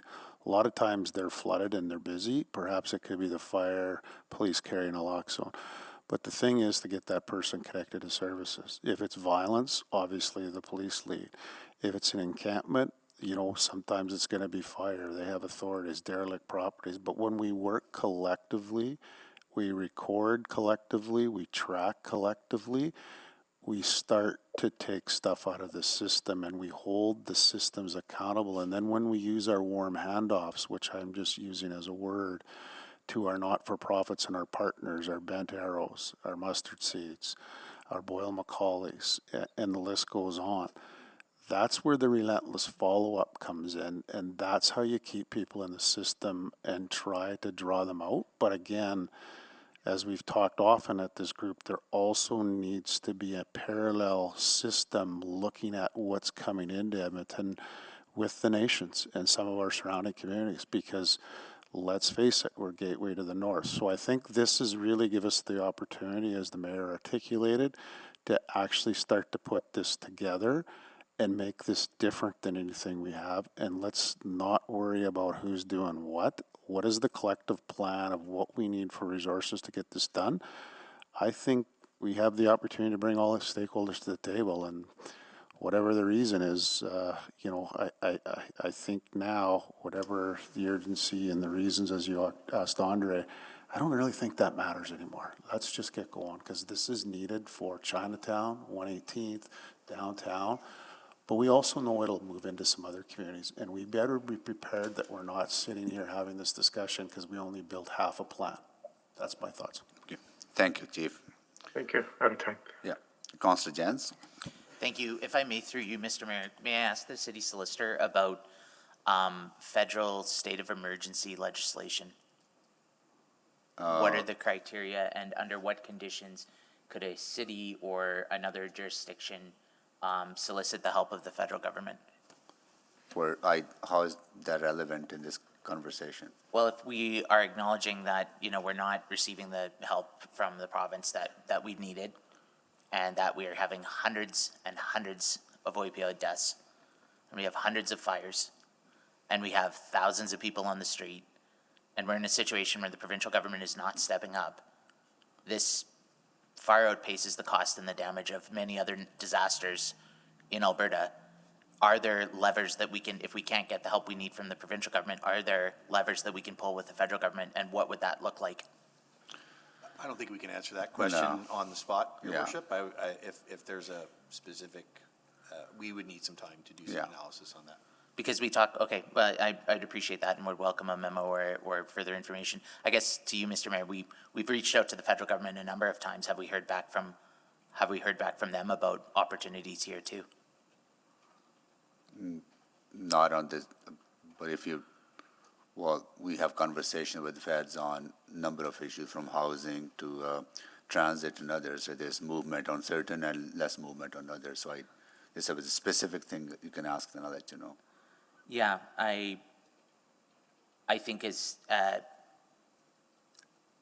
was talking to a paramedic recently who was saying about the thousands of opioid-related calls to the downtown area, and I know we've heard that from fire, and I know we've heard that from others, and we talk a lot about, a collaborative, multidisciplinary response, and I just want to make sure we're trying to bring the federal government to the table, and that this is on Ottawa's radar as well as all our MPs and everyone else. Well, that's mentioned, Andre mentioned that as partnership, right? So, yeah. Excellent. Can I just dig into that private security forces remark a little bit? Did I mishear? Is the city of Edmonton, are we paying private security contractors? So yes, we are. We pay for private security in our LRT system. It's part of a contract with the Commissioner Corps.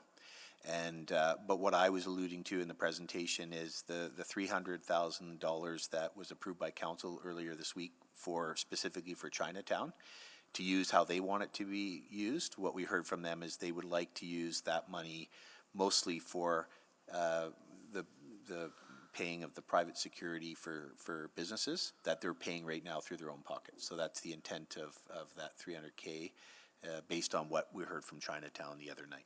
So we fund the Chinatown BIA. I believe we gave funding to the BIA last year and this year, and I know that was one of the lines in their budget that they were going to be paying for the private security. But this isn't hiring additional private security. This is just backfilling the previous spend. I think it may include some additional security for those who couldn't afford it, but we haven't got the details of that. But what my point is, what we heard clearly from them is they would like to use those funds to offset the costs of private security that businesses are paying right now. I guess I worry this could elicit the ire of other parties, maybe the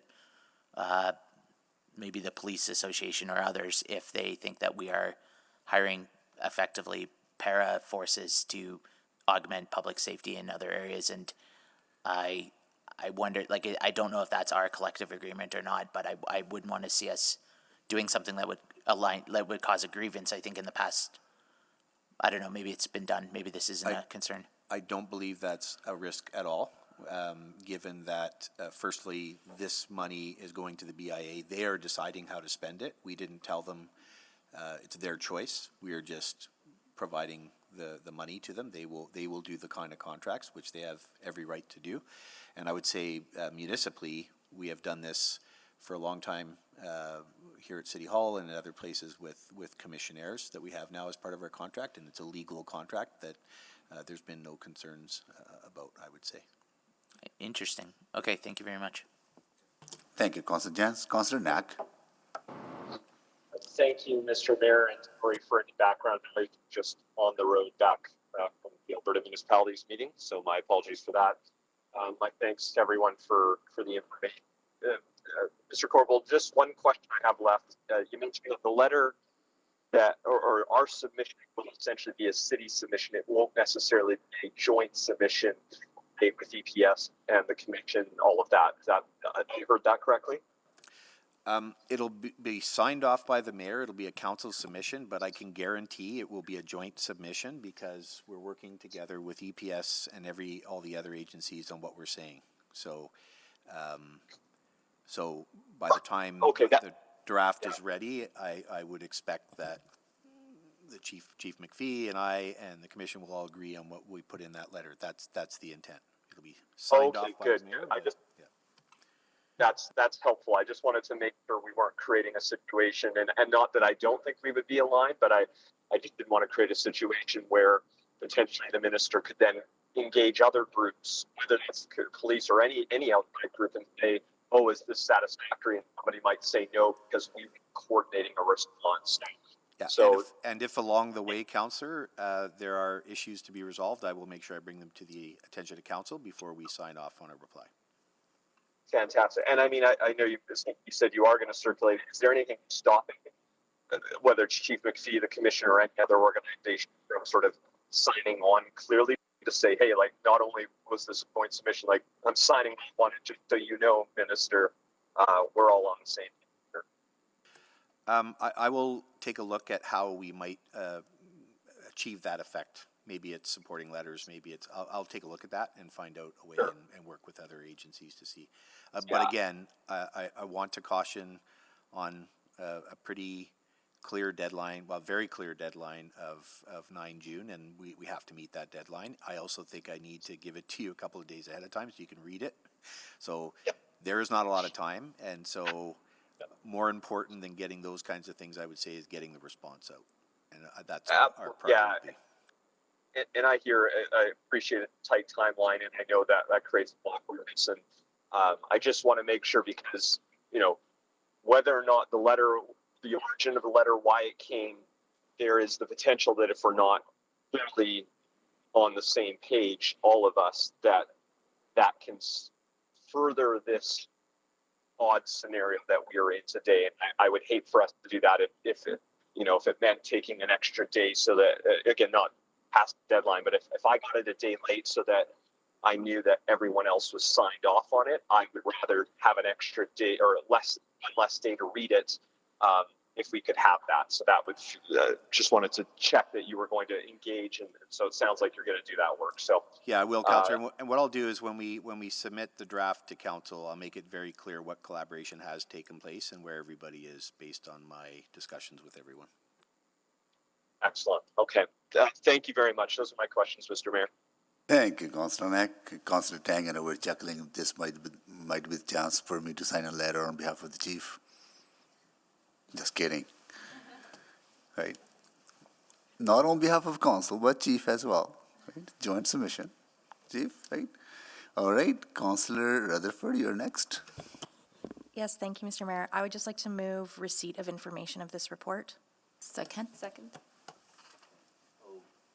Okay, so receiving for information before we vote, I just want to procedurally, we need to get a sense from council whether I have the authority to sign this. So the only way that authority can be granted to you is by the standard motion that the mayor on behalf of City Council provide a response to the Minister of Justice and Solicitor General based on this discussion today, and that a copy of that letter that would then be added to this item unless there's additional information from the city manager.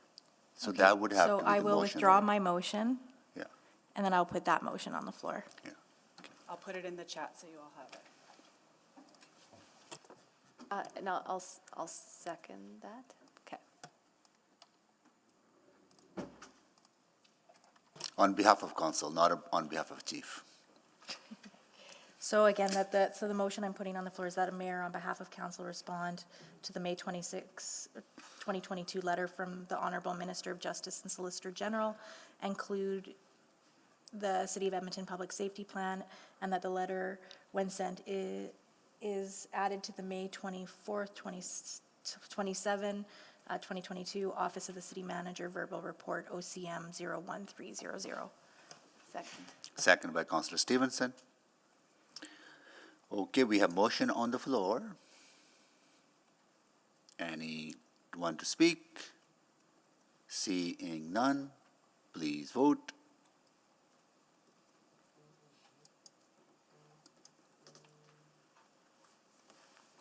I'm a yes. Thank you, Councillor Knack. I'm a yes, Madam Clerk. Thank you, Councillor Hamilton. We have all the votes, Mr. Mayor. Display the votes, please. That is carried. Thank you, council colleagues. Okay, our next item is 6.1, right? Yeah, if we could just have a motion to bring that forward, because you had an item on the floor from Yeah, before. but can you're someone welcome to move that we this bring forward. forward 6.1, please? So moved. Councillor Stevenson, need a Second. second. Councillor Salvador, please vote.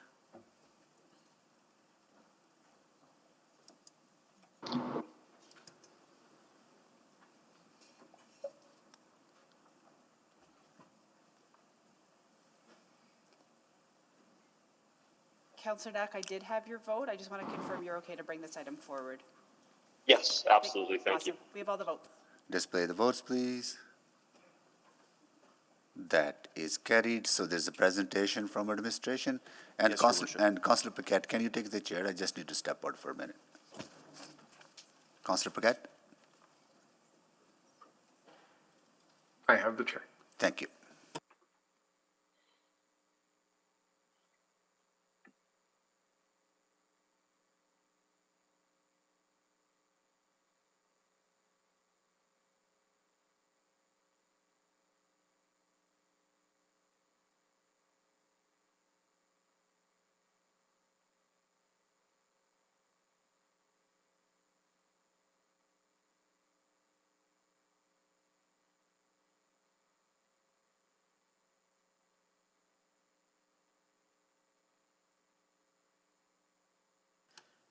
Councillor Paquette, administration is in place. Would you like them to proceed with the presentation? I didn't know you were waiting for my go-ahead. Please, proceed. Good morning, members of the council.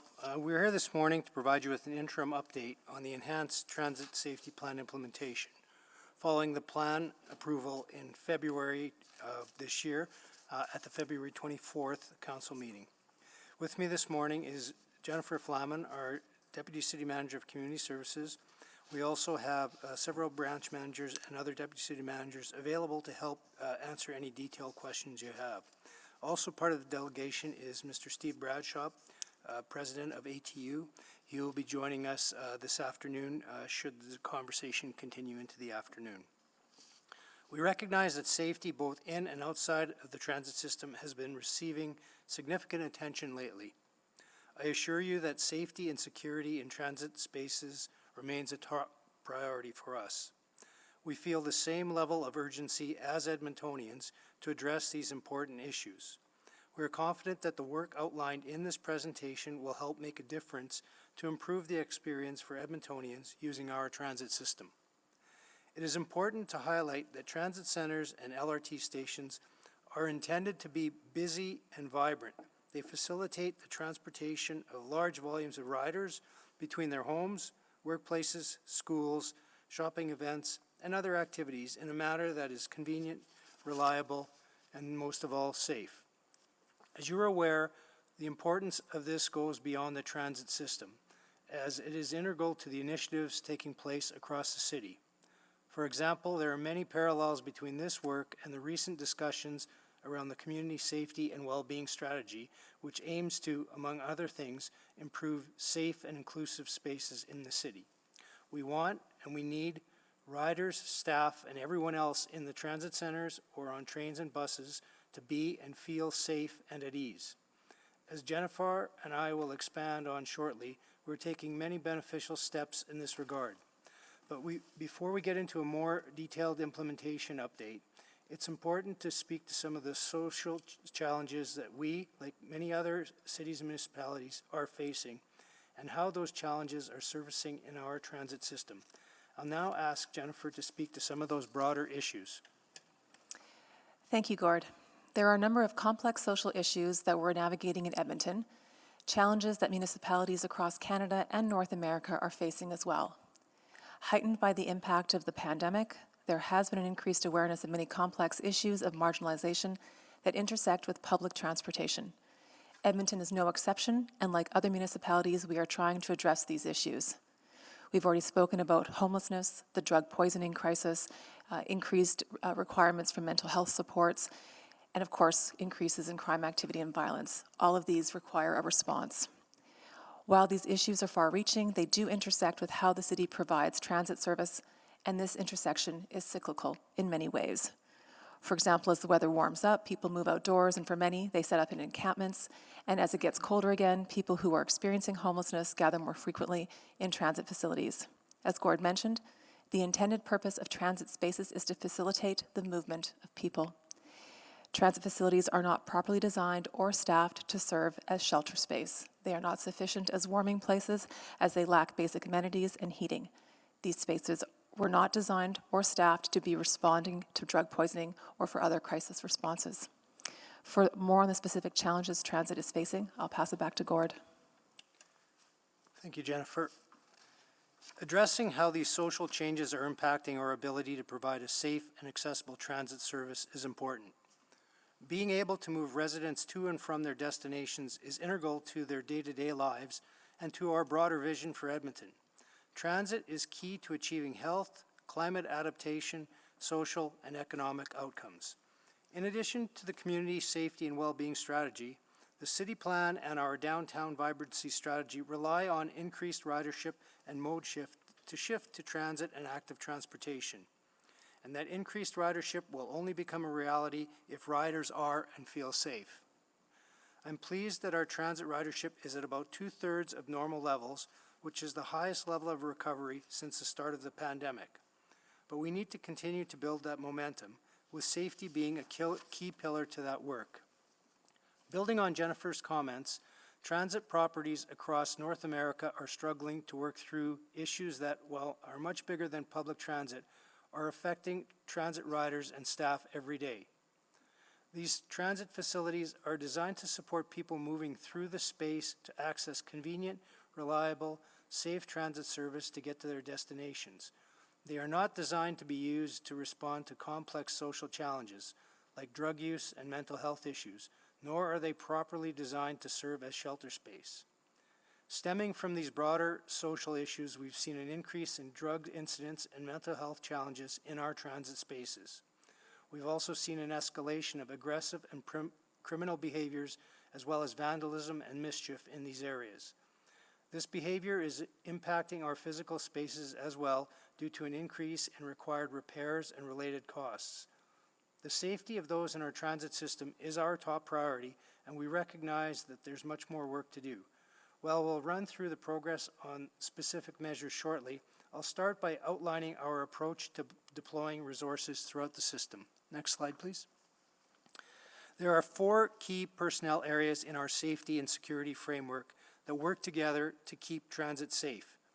An increased presence and visibility will help provide immediate relief and comfort to those within our transit system. Our first layer that we will talk about is our Transit Control Center. They are managing the delivery of our transit services, including safety and security in the system. Transit inspectors and transit security dispatchers work here. They respond to security reports, such as those made through our Transit Watch program, or come in through transit operators and inspectors, as well as reports from security guards. They also proactively monitor our surveillance cameras in our facilities. They also administer our security procedures, post orders for security guards, conduct analytics, and fare evasion procedures also take place here. They dispatch resources based on criteria, such as determining if it's a criminal or non-criminal matter, or if it's a medical emergency. Then they coordinate getting the right resource to respond to the circumstance and monitor activity using our surveillance infrastructure. When it comes to criminal activity, that is the responsibility of the Edmonton Police Service. They respond to reports of crime, do proactive work, and also engagement work to educate Edmontonians about safety. Our transit peace officers are our third layer. They enforce municipal bylaw and some provincial statutes. They do not have the ability to enforce criminal matters. However, they can make criminal arrests in certain situations and transfer the investigation over to the Edmonton Police Service. They have a new foot patrol program and also respond to calls for service from our Transit Control Center. More information about our TPO deployment will be shared later in this presentation. TPOs are one half of the COT partnership program, supporting outreach workers in reaching out to marginalized Edmontonians who may be in need of social supports, which we'll talk a little bit about later as well in the presentation. The final layer that we have is our security guard layer, which is deployed at 21 out of our 43 locations based on the highest areas of need. They conduct patrols and surveillance and submit reports directly to Transit Control Center to get the right resource to respond at the right time. More eyes on the activities in our spaces help us to intervene and respond. They intervene in situations that do not involve a weapon to educate about the behavior that is required and seek voluntary compliance. They also have proactively intervened when people are experiencing mental health distress and have been successful in preventing suicide attempts in our LRT stations. The challenges in their environment have gotten much more complex since their initial deployment. We've adapted to include adding naloxone supply and training for the guards to help respond to drug poisoning incidents in transit, and we've added conducting washroom checks as part of our Safer Washroom Plan to their post orders. Next slide, please. As we work to address the challenges we've outlined, we'll continue to listen to the community that we serve and to examine issues from intersectionality of our community's experience. Between September 2021 and March 2022, administration completed GBA Plus engagement on transit safety. This work leveraged the diverse and intersectional perspectives of participants to identify root causes of safety and security challenges, as well as to listen to the perspectives about effectiveness of safety and security improvements which have been made over the past several years. Through the engagement, we heard from a diverse group of community members through a series of focus groups and surveys. This included focus groups with Muslim women, seniors, high school students, and youth. Through the survey, we heard from organizations that work with First Nations, Métis and Inuit, persons of color, 2S LGBTQ youth, as well as people with lived experience with mental health challenges, people with lived experience of cognitive or physical disabilities, and people with lived experience of poverty. We've also collected survey responses from council boards, including the Women's Advocacy Voice of Edmonton Committee, the Accessible Advisory Committee, the Edmonton Transit Advisory Board, and the Edmonton Seniors Coordinating Council. Their insights were presented back to administration and EPS in a workshop in February. As a result of this engagement, we will implement actions to address their needs and recommendations. For example, we will continue to seek opportunities to improve infrastructure through the renewal process by applying a crime prevention through environmental design lens. We'll also take steps to enhance public awareness and education around these issues as they pertain specifically to the transit system. We will speak to these activities later in the presentation. Overall, we will continue to engage and work with stakeholders when considering making changes. Our engagement and collaboration has provided us with important insights that we'll continue to lean on as we implement these future actions. Next slide, please. Now I'll turn your attention to the updates regarding the transit safety plan implementation, and Jennifer will lead the discussion regarding our community outreach transit teams and plans for our transit peace officers. Since its inception on September 27, 2021, COT has had over 2,000 interactions with Edmontonians, ranging from transit riders to community members requesting or needing support. Additionally, COT has directly supported over 200 individuals through transportation support and referral and resource connection. The pilot continues to adapt and adjust data collection methods in order to have a more robust and accurate picture of the work they are doing. This includes a development of the app the teams will use to collect basic data on their interactions for individuals they may not have thorough information on, or who are only receiving quick support such as a bottle of water. Some of the results since the teams were implemented this past fall, as I've mentioned, over 2,000 interactions with citizens sharing information, over 200 engagements where a referral was made based on needs or transport or a soft handoff. There have been over 25 agencies, programs, and services that COT has referred or connected individuals to, including doctors, shelters, addictions, counseling, and other supports. Over 150 interactions where transport support was provided. COT has also provided a variety of assistance to those in need, including 29 medical aids, that's including drug poisoning reversals, and over 300 provisions of supplies, including clothing and water. To date, ETS has recorded 82 instances where COT was requested, but were unable to respond, and 62 of those were due to the COT team already being deployed. 20 were outside of COT's operational hours, illustrating that demand continues to outweigh COT's current capacity. The pilot is currently in the process of implementing additional COT teams, as well as expanding hours of operation in an effort to address this demand. Before moving on, I'd like to share 2 stories from this team that demonstrate the importance and impact of their work on an individual level. In March, the COT team responded to a report of a distressed woman who was looking for help. She'd been trying to escape an abusive relationship as well as get sober, but felt it was too hard to quit due to her living situation. The woman informed the COT team she was ready to leave her present situation and reconnect with family and friends. The COT team was able to contact Alberta Works, arrange for emergency transportation to Rocky Mountain House, as well as get a food voucher for her.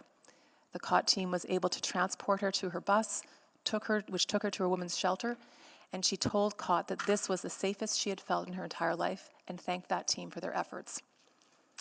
In April, our COT team responded to a call from TPOs to connect with a man who was sitting in blood but refused assistance.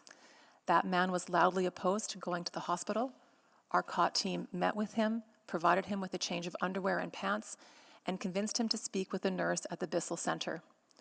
Our COT team was successfully able to transport him to Bissell, and given a situation, prearranged to have him enter through the back door and bypass the lineup outside, where the nurse was able to assess his condition and treat his wounds accordingly. These stories happen every day, and not just with our COT team, but with our security guards, our bylaw officers, our peace officers, and our transit peace officers. They are watching, they are responding, they are approaching, they are engaging, they are caring, they are connecting, they are following up, and they're going the extra mile. They are making a difference. Alongside our work through COT, I'm pleased to announce some other transit piece updates. We have 9 new TPOs who started their provincially accredited induction training this week.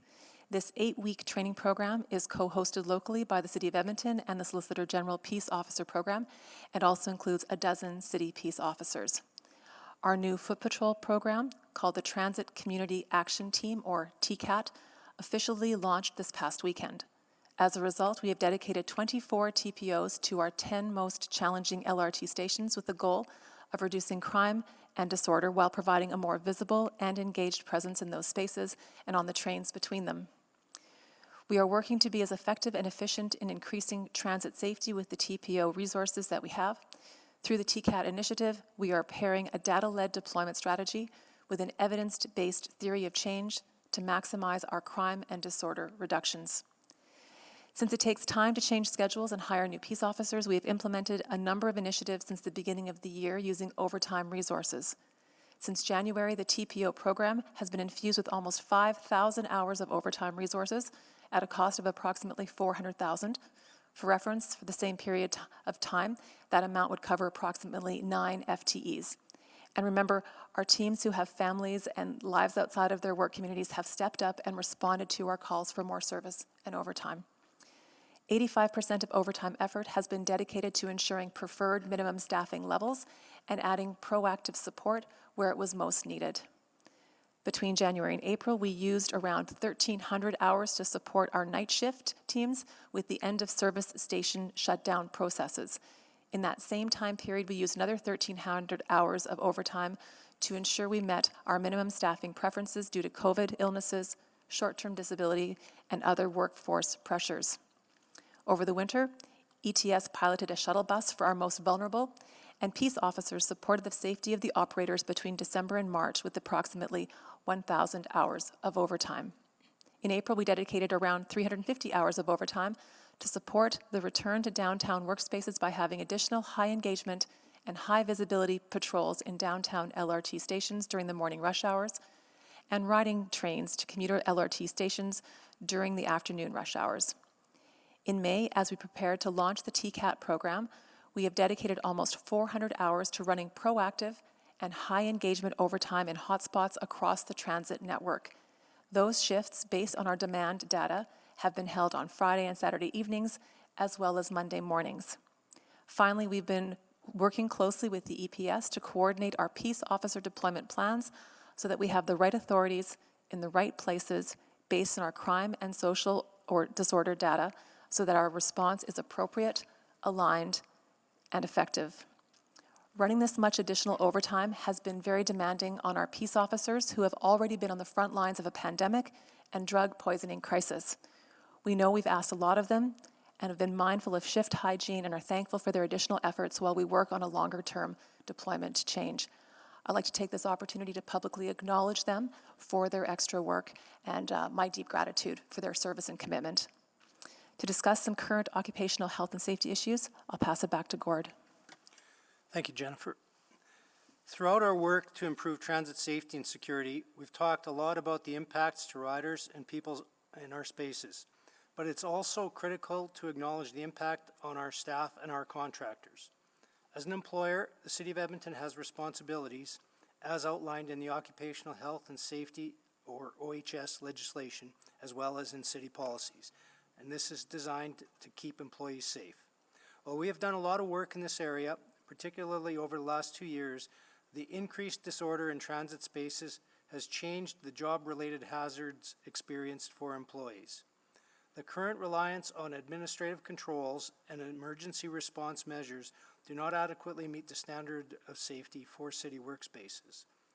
To better protect our employees and contractors, which include transit operators, transit peace officers, tradespersons, security guards, and custodial teams, we are undertaking a detailed review of the current environment.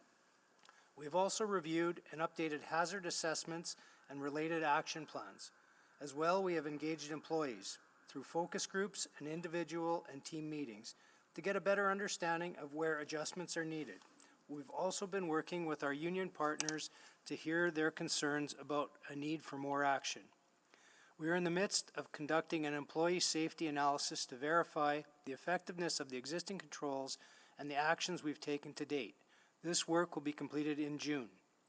Through these assessments and resulting data, we found that the administrative controls, meaning the changes to the way people work, do not eliminate the hazards of crime and disorder that staff are facing every day in these spaces.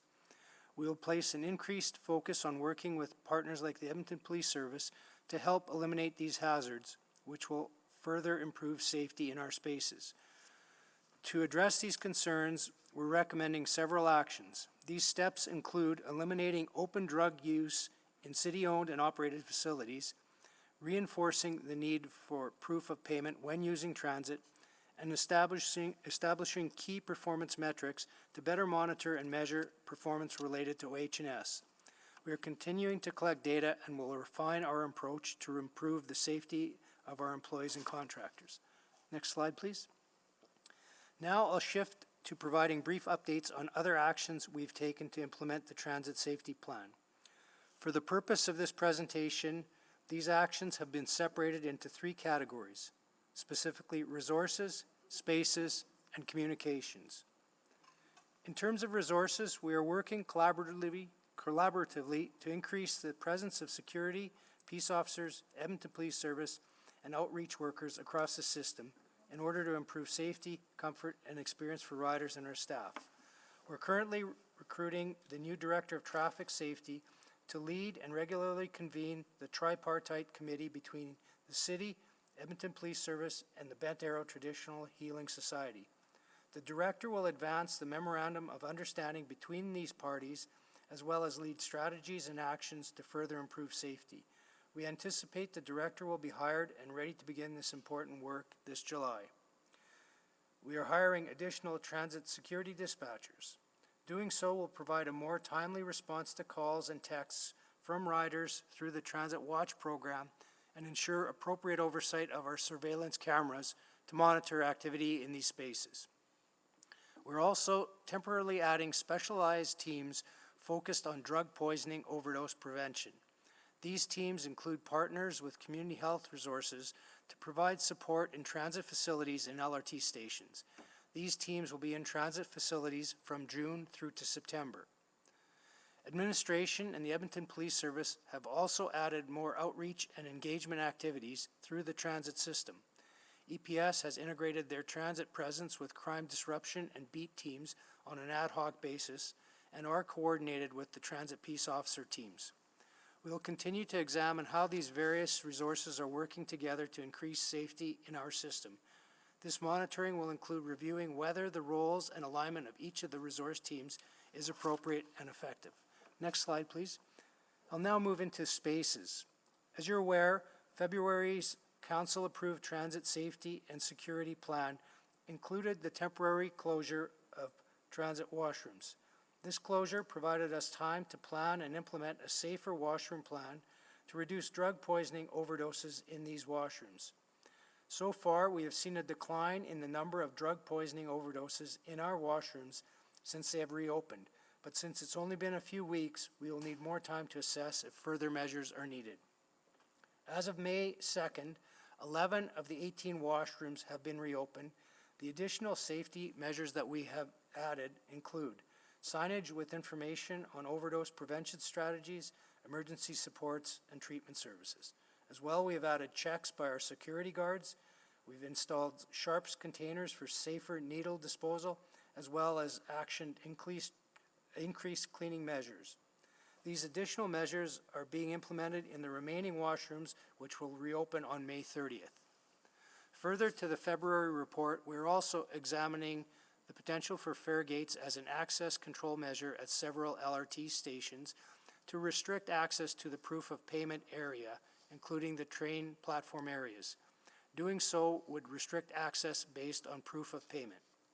In addition to inclusion in the report, the addition of fare gates was also flagged by the City Auditor in the 2019 ETS Revenue Management Audit as a consideration to strengthen controls and reduce fare evasion.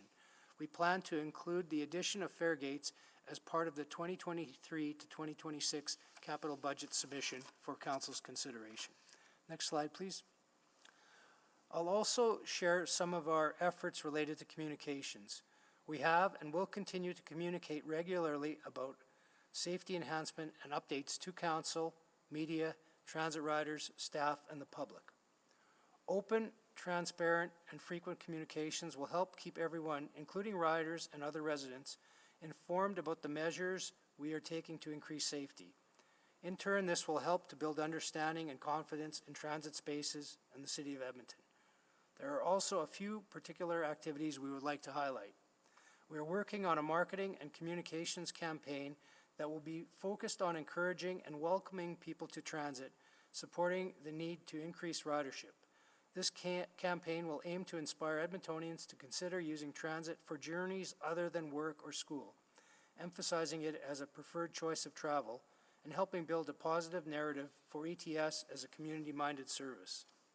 The campaign, which is planned to run between June and August, will also include on-site activations with an ETS outreach team, which will engage with people in transit spaces and at local events. We'll also have partnerships with Edmonton events and businesses. As well, a social media contest is planned, as well as storytelling tactics to connect with riders in a new and positive way. In addition, a bystander awareness campaign is also being developed to help prepare riders and staff to take action should they witness undesired events or behaviors. The campaign will aim to provide knowledge and tools for riders to safely and confidently navigate challenges they may encounter in the transit system. Internally, it includes a training program for transit operators to support the safe intervention of safety concerns.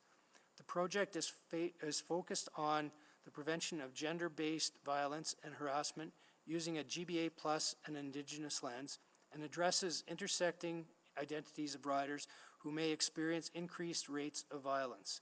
This campaign will be implemented by the end of the year. We'll also soon see more stories emerge about the work of the community outreach teams and other TPO teams and how they are making a positive difference in the lives of others. These will be shared through our own channels as well as with our local media outlets. Finally, how council and members of the city leaders respond to incidents in community and public through social media accounts or formal statements has a significant impact on how we tell the story of our transit system. Perhaps more importantly, how our leaders respond has a direct impact to our staff and how they feel, whether they feel supported as they carry out their work on a day-to-day basis to ensure the safety for all. This work is the work that's clearly directed by council and senior leadership. Next slide, please. One option that is available for council to further influence the transit spaces is an amendment to the Conduct of Transit Passengers Bylaw, Bylaw 8353. While the current bylaw allows for broad enforcement flexibility to respond to a range of inappropriate behaviors that may be occurring on transit property, an additional offense could be added to more specifically target inappropriate use of transit spaces.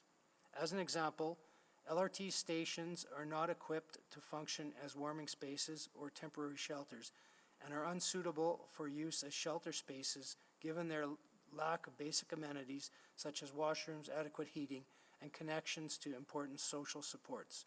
A new offense may encourage the use of transit solely for its intended purposes and to encourage people to move out of the space if they have no intention of using transit. Such a bylaw change could improve the physical safety and perceptions of physical safety among passengers and employees. Similar to the current offense around inappropriate behavior, an individual must undertake an inappropriate action before officers can commence enforcement steps. Enforcement will not be possible in situations where an individual is present and using transit spaces for their intended purposes. Such an offense could be worded as, no person shall inappropriately or unlawfully use or interfere with the intended use of or cause damage to transit property. This amendment would provide officers with an additional enforcement tool that is more directly focused on the way physical transit spaces are used. This would supplement the current offense, which more directly targets the users, offering officers greater flexibility when responding to calls for service. Adding an additional offense may also demonstrate to the public that council is taking additional steps to improve safety on transit. Next slide, please. There is no question that our city is facing a complex problem with social challenges, many of which have been amplified by the COVID-19 pandemic. These challenges are surfacing in different ways, including through our transit system. While many jurisdictions across North America are navigating similar scenarios, both in their transit systems and on broader levels, it is our responsibility and our commitment to ensure the safety and security of everyone within our transit system, as well as our assets and infrastructure. Transit centers and LRT stations, as I mentioned earlier, are intended to be busy and vibrant and move thousands of riders to their destination each day, conveniently, reliably, and above all, safely. We recognize that due to current realities, they are being used outside of their intended purposes for activities such as drug use and other criminal behavior. This is unacceptable. Everyone deserves a safe transit experience, including those who rely on our transit system to get to their destinations, as well as the staff and contractors working to keep our service running smoothly. While we've made significant progress on a number of fronts, we still have much work to do. We will continue to monitor, adjust, and implement actions as needed to improve our transit experience. We're confident that the ongoing work will lead to improvements throughout the transit system and to help increase the safety for everyone using our transit spaces and network. Throughout the initiatives that we've outlined today, we're demonstrating the high priority we're placing on this integrated work. We have heard the concerns expressed by Edmontonians as well as the community leagues and other stakeholder groups, and we are responding and taking action. With that, we'd be happy to take any questions. Yeah, and I just wanted to highlight a couple of issues, if I might. Thanks, Mr. Sebrick. First of all, we had invited Mr. Bradshaw, the president of the ATU, to be part of our delegation so that he could speak to council directly, but he was not available this morning. But, you know, I was chatting with him last night, and I told him that if this item happened in the morning, I would express to council that President Bradshaw and all of us are on exactly the same page with the transit safety plan, and I would encourage you to reach out directly to him to confirm that if you like. But we had invited him because we wanted him to speak to this as well. I really want to comment on the security guards. We've had lots of complaints about, you know, what they're doing and a couple of misperceptions. So they're doing a lot as described in the report. They're not playing Wordle when they're on their phones. They're actually reporting what's going on. It's part of the reporting mechanism of the security guard system is to use that mobile device to report on activity that's happening. And they do so much proactive work that prevents the need for bringing police officers or TPOs to the site. So this myth that's out there that they're not doing anything is absolutely wrong, and I hope we explained a bit of that today. Everything, all the successes in COT are exactly the same successes we see with help teams in EPS. So they're the same kind of design. They're slightly different, but they're very positive outcomes, and I'm glad to see that we've invested in those. Another element of the report that I wanted to highlight is our obligations under the Occupational Health and Safety Code to protect our staff, which has become more and more of an issue as we go. So while riders are our number one priority for sure, we have that obligation and a high priority as well to protect our staff. So think of the folks that are, you know, repairing things like parts of buildings and the cleaning staff. And I have to commend the cleaning staff. They're doing an amazing job every day. And I would ask you to thank them as you walk by. I do every day, and just thank them for the work they're doing. They're very proud of the work they're doing in the transit system, and I really value that work, as well as all the operators and employees doing the work. And then finally, yeah, we are ready. We have a bylaw drafted. If you want us to go down that route, we could table it in accordance with the proper procedures, but we can do that quite quickly if you're interested in seeing the details of that. Thank you very much.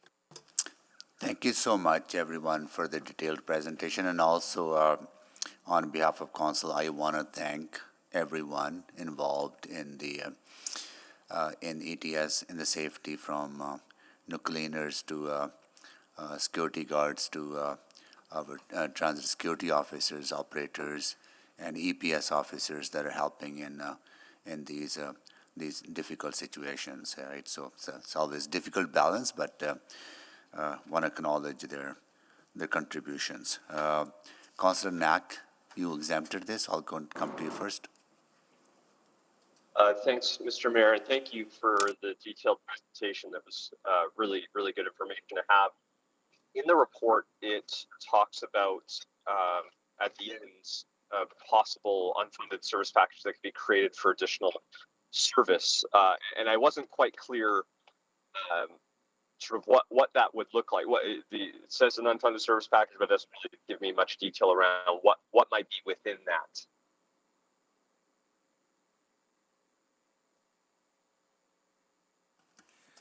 So, Councillor, that would be if there was a desire to increase any particular components within the safety services that we're providing, that would be an option going forward. But at this time, we don't have a specific ask. We were just outlining what that would look like should there be a desire to increase the service level beyond what we have right now. I can give you an example, Councillor. One of the things as we did jurisdictional scans, you could do. There are cities that have transit police officers on every train, on every platform throughout the entire system. That is not something we've put in this plan at this point. It would be very expensive. It would take a lot of time to stand up.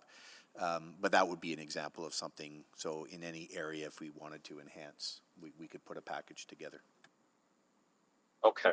I guess because while I was maybe interested in exploring that, I think the one of the attachments showed the difference in the number of transit peace officers, and we were all stand. But I don't want to dictate here's exactly what I would ask you to bring. Sounds like you're doing further work. Is there a way to get a sense of what you would most need if we were going to look at something like that to help inform what that would look like. Because again, I just don't want to create a service package or ask you to create a service 20 more transit peace officers. You'd rather have 10 of those and 10 somewhere else or a different money. Yeah, I would say we'll certainly come to council if we have specific recommendations. We just put that in there just so there was a mechanism. But you know, I really do think we have to closely watch how this goes. And as mentioned, we have peace officers that are training now. We're training as many as we could in this cycle once they're fielded and increased. And of course, the increased COT teams is something else. I think that is the biggest impact we can have with those two pieces alone, combined with everything else. And if we need more of that, if we feel we need more of that, then we'll certainly bring that advice to council. And you have enough time between as some of these new individuals are trained and starting to work that if as we come closer to budget, if you're feeling like this is working well, but we don't have enough, you would bring that forward without us having to give direct. I'm just trying to make sure I don't need to give direction because I was interested in that. But if you feel you've got a process in place that gives you that opportunity, I'm okay with just receiving this for information and letting that go. I would say if council is satisfied with, you know, the steps we're taking, including some of them that only just started this week, then I would say we're good. The question of time, on one hand, I say we have time from a budgeting perspective, but I have no time to, you know, to put this in place from a practical, and that's been one of the challenges. From a resource perspective, I think time is the most precious resource in terms of reacting to this. And so I would say we're good now. We've got lots of time before the fall budget to figure out what we may need to submit there as either unfunded or a funded service package. Okay, great. That's full information. Did I hear correctly that the very beginning of this, that Mr. Bradshaw would be joining in the afternoon if this were to go on? He is available. He's busy all morning, but he did say he would try to join us if the item is carrying on in the afternoon. Well, based off the number of speakers, I think it will. So I'll just end here and then come back on to ask him a few questions in the afternoon. Thank you. Thank you, Councillor Knack. Councillor Burkett. Oh, thank you, Mr. Mayor, and thank you, administration, for this presentation. And before I ask my questions, I also want to give a huge thanks to our peace officers. You know, I have the pleasure sometimes of chatting with them, and they do really wonderful work. They really do. So my first question is, you know, we used to have no loitering signs in transit stations, and I'm wondering if there would be some utility, just so that everyone gets on the same page, to have conduct of passenger signage. Would that be a possibility? I mean, it helps add clarity, I would think, for everyone using transit or involved with transit. Councillor, I think that's a really good suggestion and would likely form part of what we're talking about in the communications and engagement part of this. I mentioned the 3 pillars, and that would be a good fit and certainly a consideration we can take away. And I think it's just a matter of making sure that what messaging is out there is in alignment with what we're expecting transit riders to conduct themselves in. But I think that's a good takeaway that we can follow up on. Great, thanks. Okay, so and then I just had a question about like elimination of open drug use. Why is that not already a thing? For example, I was using LRT a few days ago.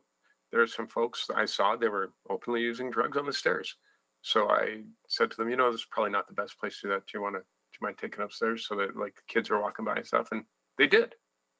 They left. So it seems like a really simple thing. Thanks for your question, Councillor. I would suggest that that's definitely part of the work that the transit peace officers take on. However, there are some nuances to the jurisdiction and authorities that they have with respect to what they can do with those circumstances. So dealing with it under sort of the use of the space, you know, and behavior bylaw situation, we can of course deal with that, and that's part of the work that they're doing every day. Yeah. Okay. So All right, so, and you feel that would be covered under the potential bylaw? Because if it is, I'm happy to make that motion. Should I say you want to make it? Yeah? I think a bylaw, a revised bylaw would,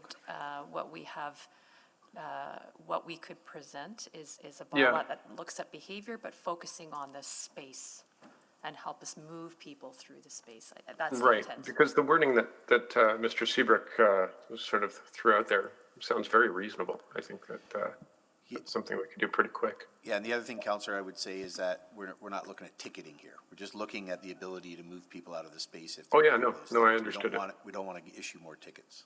Yeah, I mean, there was parameters there. It made a lot of sense. So if you've got that ready, I'll move it. Just let me know when you're ready. Okay, and fare gates.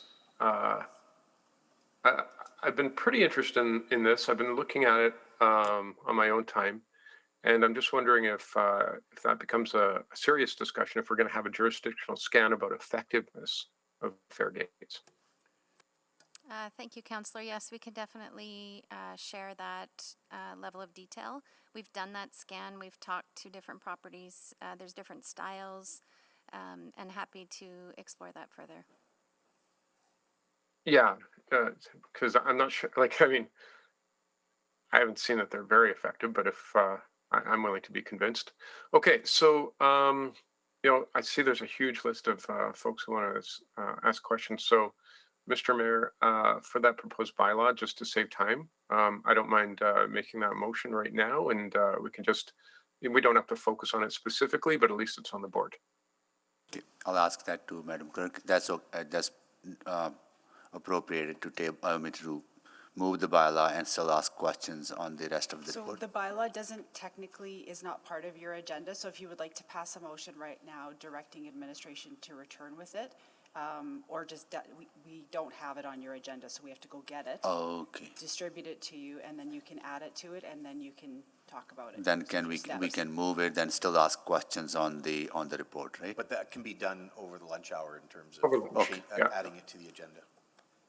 Okay, so are you moving the motion to add that to the agenda, Councillor Paquette? So just for clarity, you can't add something that you don't have. Okay. So we'll add it to your agenda over the You will, lunch hour, okay, as the then city move it. manager has indicated. Then you can add it to your agenda, and Got then it's it. something that you can Okay, we'll do that actually during move lunch first then? reading on. Okay, Thank you. all right, good, thanks for that. Yeah, when we get back from lunch, if it's okay, like that extra minute that we spent discussing this, I'll just use that to throw it on the floor. Yeah, okay, thanks, Mr. Mayor. Good. Councillor Stevenson? Yes, thanks very much, and thanks for the report. I'm really pleased to hear about sort of that more evidence-focused deployment of our peace officers, and switching to that proactive foot patrol, I think is really, really positive. But I think, something I was struggling with in the report is just sort of how the new TCAT model is interfacing or complementing COT, and how we might assess the efficacy of those two models when we're making future resource allocation decisions. Yeah, thanks very much for that question. I would suggest that they have complementary but different purposes.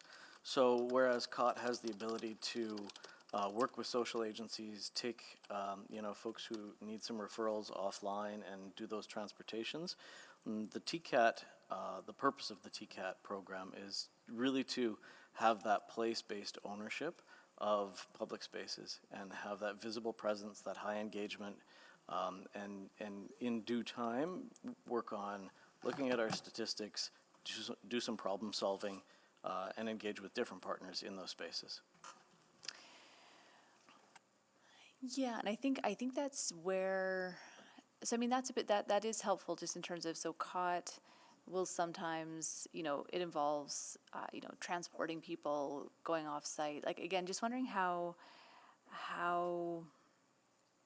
that will work together so that we're not duplicating. So again, if a COT team is doing their rounds in an area, do we have the TCATs at the same time? And just wondering too if there's been consideration of that integrated dispatch model, basically how it will all be coordinated and ensure that we're working effectively with all those resources. Thanks for that. I heard a couple questions in there, so I'm going to try to get to them all, but just remind me if I miss anything. So I'd suggest that the purpose of TCAT is to make sure that we're always in the spaces that we need to be in. If they come across folks who need those referrals, there will be a handoff to the COT program. With the, I mean, you heard earlier that, you know, we're already noting that COT is run off their feet and not always available for those referrals. So with the growth of that program, we're hoping that we can keep up, and we're going to keep managing and monitoring that demand.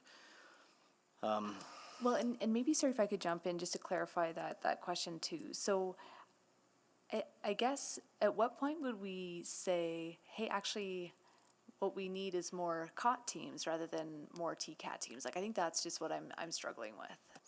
I think that's about monitoring our demand numbers overall, and really making sure that you know, when we look at all the different sort of reasons why we're called into those areas, that we're aware of what those draws are and then adjust as we need it. Okay, yeah, thank you. That helps clarify for sure. And then, yeah, I think it was just the integration with the integrated dispatch center, if there's work in that space.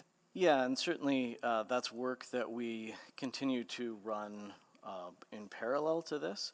I think until that is live and active, we're sharing our deployment information with the Edmonton Police Service. We're helping to kind of navigate. So if kind of what you're suggesting with TCAT and COT, if we're in this space, you know, we don't want to create redundancies in the system. So if we're in this space dealing with the place-based approach, then maybe the EPS can be responding in a different way. And we meet routinely and frequently to make sure that we're kind of sharing those pieces of information. Great.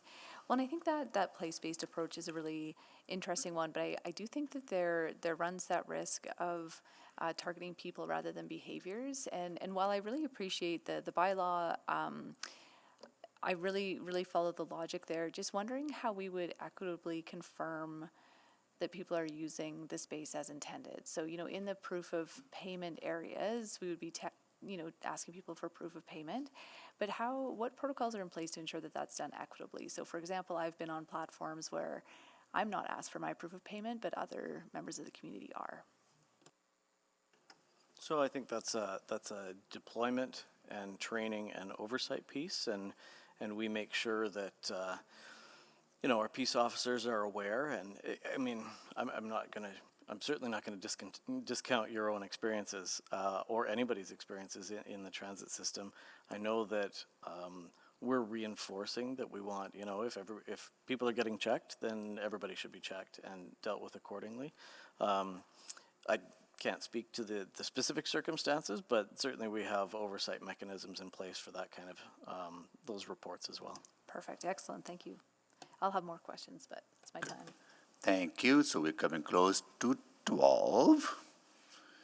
And we'll break here and start at 1:30. And Councillor Paquette, I will be coming late. I have another engagement, so you would have to chair the meeting at 1:30. Is that okay?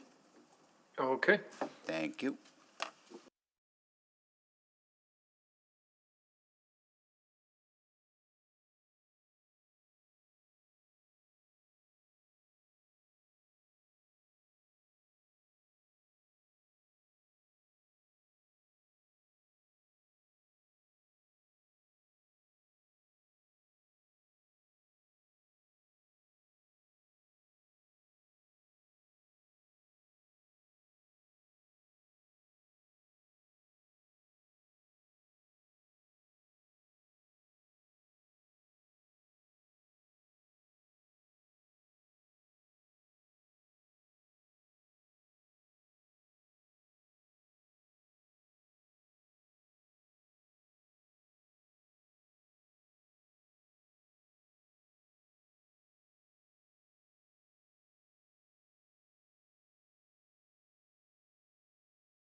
okay before we do that?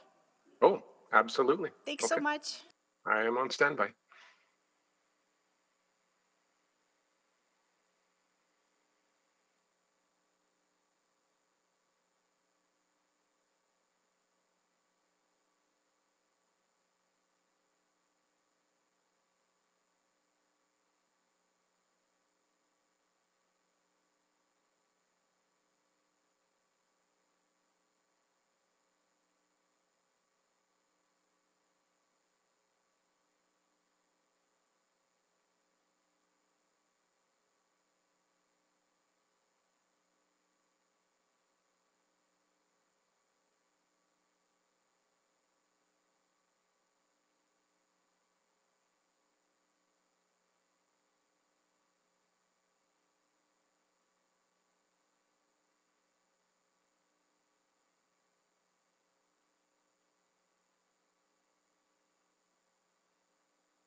Hi, Deputy Mayor. I believe we have quorum now. Thank you, Madam Clerk. Okay, so let us begin with the roll call. And let me just get my notes up here. I hope everyone had a great lunch and availed themselves of the great dining possibilities in the downtown area. Okay, so I will begin, let's see. Let me just get this up. I will probably ask in a different order than the mayor usually does, but we'll start with Councillor Wright.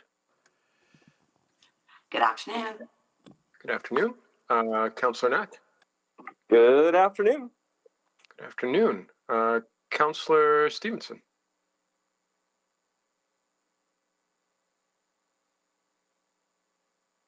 We'll come back to that. Councillor Tang. Good afternoon. Good afternoon. Councillor Rutherford. Good afternoon. Good afternoon. Councillor Principe. Hello. Hello. Councillor Hamilton. Good afternoon. Good afternoon. Councillor Cartmel. Good afternoon. Good afternoon. Councillor Rice. Good afternoon. Good afternoon. Councillor Jans. Good afternoon. Good afternoon to you. Councillor Salvador. Good afternoon. Good afternoon. We'll go back to Councillor Stevenson.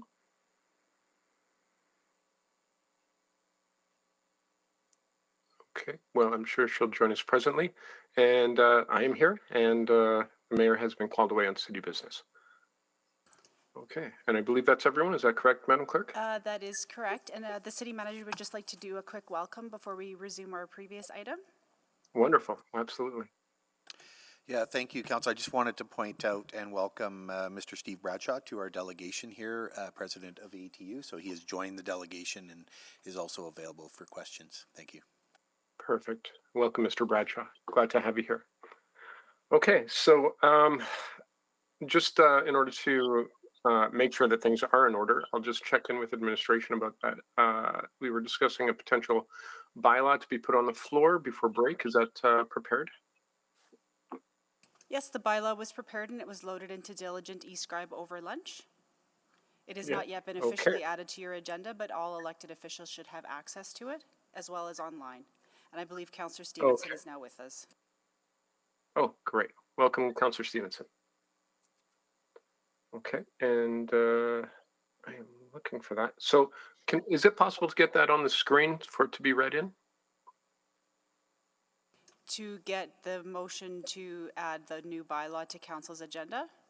Yeah, or do we, so basically the order is that we make a motion to add the bylaw and then we put the bylaw on the floor, or do we just put the bylaw on the floor? So the first step, you're absolutely right. So the first step is the matter's not yet before you. And so you're dealing right now with item 6.1. So if you add another item to the agenda, that's the first step. You're still technically on 6.1.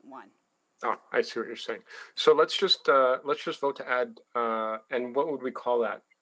6 point, It's item 7.10. It's under the Item bylaw 7.10. section on eScribe and in Diligent. And again, this is in your system as well as online. It just has not yet been added to the agenda.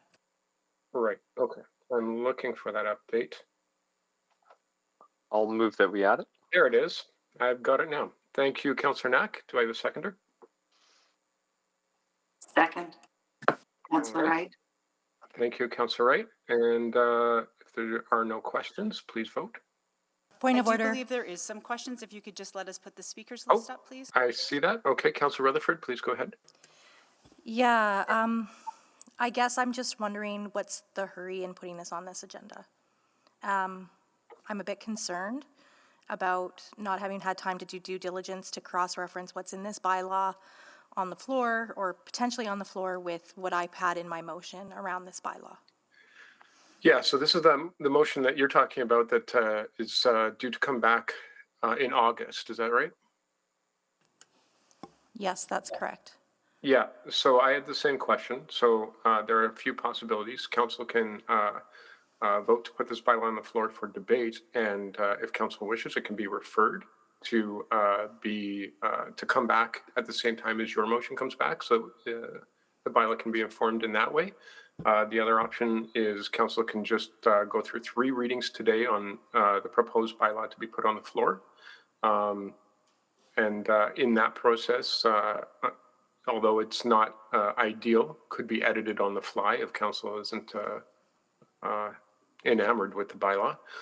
And so those are basically our 2 options. So it is the will of council whether they want to put this on the floor and then have the choice to pass it today or to refer it back in order to come back with the contents of the report that you asked for with that bylaw, which, you know, those are the choices for council. Yeah, I guess my question to City Clerk is if this doesn't pass today to get on this agenda, will it still go on the agenda for next council, or how do we get it on the agenda for the next council meeting? So if the item is not added to today's agenda, then it would be up to administration to bring it forward if they wanted to a future meeting, but there is no direction to bring this bylaw forward at this time. So would this motion have to be amended then to say that this item be added to the June, I'm blanking on the date of the June. Yeah, I think they're 2 separate questions. If you want to add it to today's agenda, add it to today's agenda. Because I understand the sense of urgency, right, with the topics we're talking about. I understand the sense of urgency, but I also, when we're talking about bylaws, I want to be able to do due diligence. And I'm concerned. That's the reason I voted no on the mass bylaw with transit, because of the pace at which it came on the agenda. And this is something that, you know, is near and dear with the motion that I put on. So I want to see it come forward. I just want to have the 2 weeks for me and my team to review it properly and do that due diligence. You can add it to today's agenda, and then if council wants to, you can postpone it to the future meeting. It's a 2-step process. The first thing you have to do is decide if it's on this agenda. Okay, so we can put it on this agenda, and then subsequently we could move a motion to postpone it to the next council meeting. Yeah, and that, if I could, Councillor, that's exactly why we didn't want to just throw it on the agenda, because we didn't think that was fair. We wanted you to have the opportunity to decide when you wanted it. So. Okay, no, that helps with me feeling more comfortable with, you know, saying yes to this motion, with the hope that, you know, we do not do any readings today, would be my hope, but I would leave that to the council's discretion. Thank you. Yeah, thank you for that. And just a quick question to administration, because I did have the same concern. If this gets postponed, what are the opportunities to accelerate the return of the report that Councillor Rutherford asked for in terms of updating the language of the current bylaw? Because if those could be paired, that would make a lot of sense. Sorry, so just Councillor Paquette, could you please pass the chair if you're going to be asking some questions? Oh, yeah, my mistake. My apologies. Disregard that. That was an internal musing that happened externally. So I actually don't know who the acting Councillor Knapp. It is me, but I put the motion on the floor, so. Yeah, so Right. So what do we do at that point? Yeah, I'm just Madam Clerk? calling up the list here. It goes Okay. to Councillor Jans. He will take the chair. Okay. I refuse. Councillor Jans, can you take the chair, please? So taken. Oh, thank you. So, Mr. Corbold, I have a question for you. Perhaps my external musings could help, so I don't have to repeat it. Yeah, I think I know what the question is. And the question was that Councillor Rutherford made a motion to update the language of the current bylaw. That's slated to come back in August. However, if we add this motion, if this motion passes and the bylaw is added, and we postpone it for a few weeks, is it possible for the content of what Councillor Rutherford was asking for to come back at the same time? It's a little bit accelerated, but it shouldn't be very complicated, I would imagine. Yeah, I would just say that we haven't really started any of that work given the timing in August. So I don't think so, because I think that is a really important piece of work that needs quite a bit of analysis, because it's more than just transit, for example.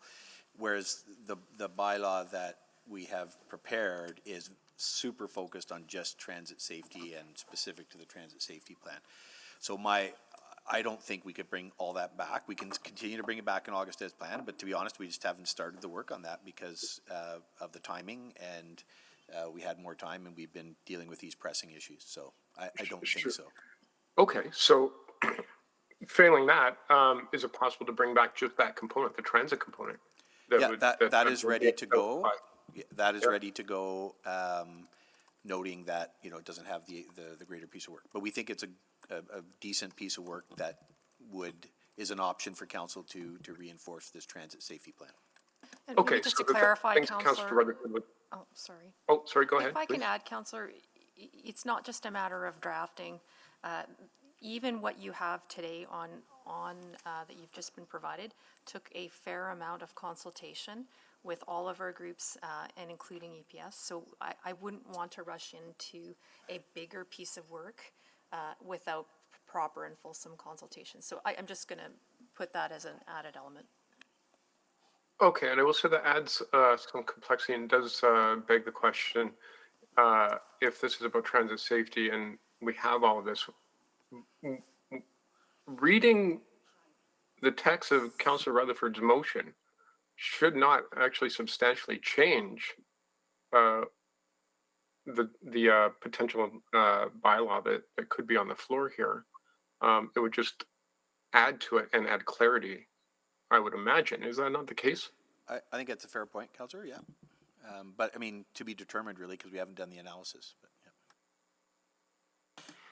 Right, okay, so. I mean, an option here would be to consider what we have in front of you and then consider a further amendment if necessary moving forward. So I think. Yeah, I think that's what we're going to have to do.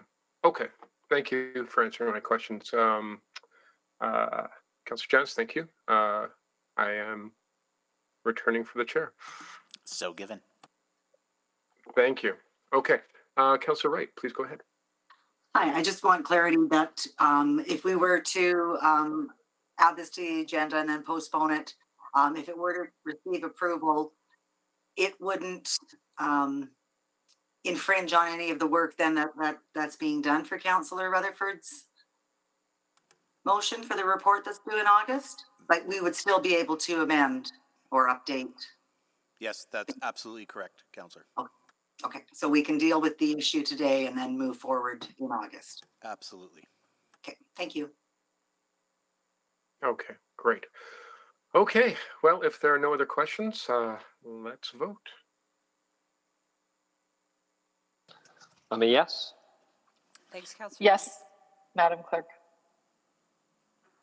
I'm sorry, who was that? I'm sorry, it didn't come through. Councillor Hamilton. Thanks, Councillor Hamilton. And we've got yes for Councillor Knack. We have all the votes, Mr. Mayor. Please display the vote.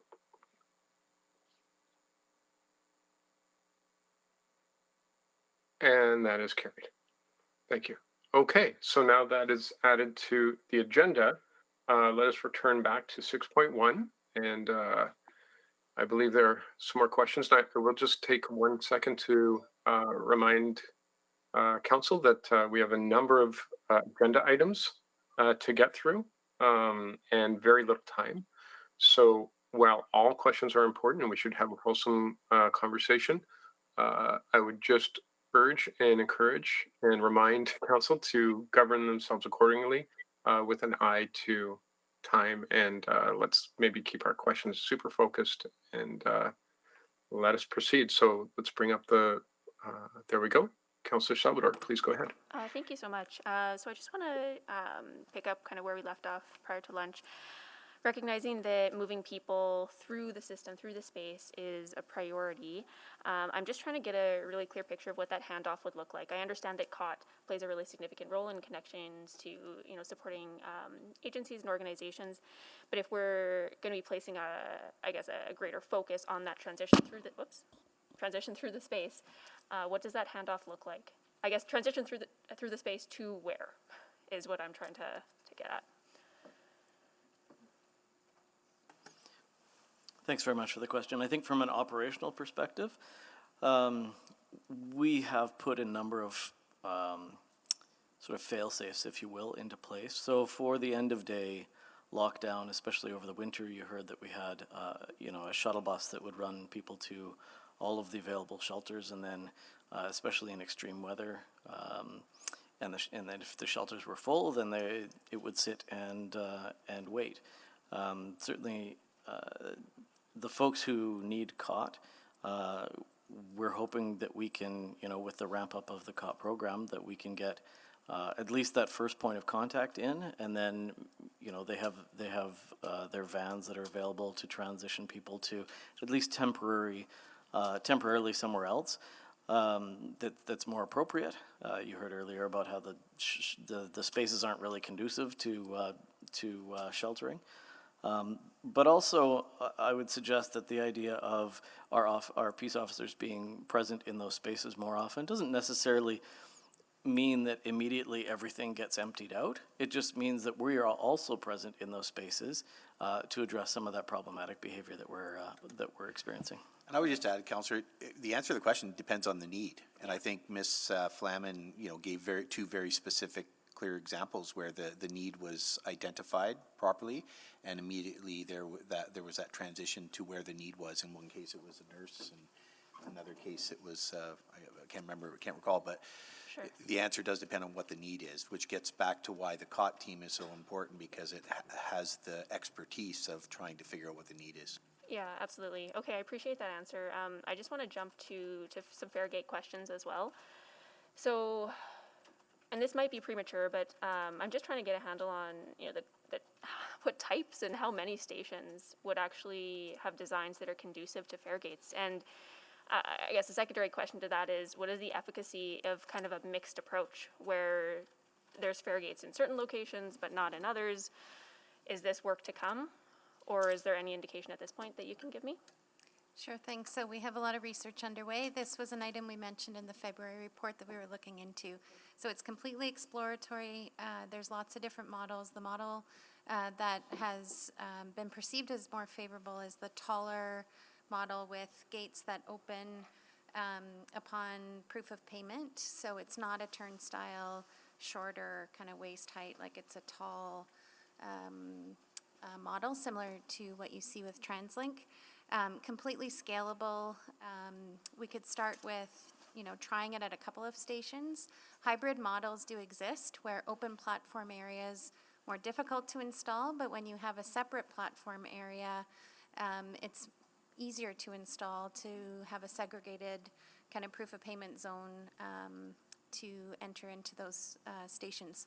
So it would vary, and I would suggest that, through the budget discussions, if it's something council is interested in, that we start small and do a really good evaluation and then make a determination from there if it should scale up into other locations as well.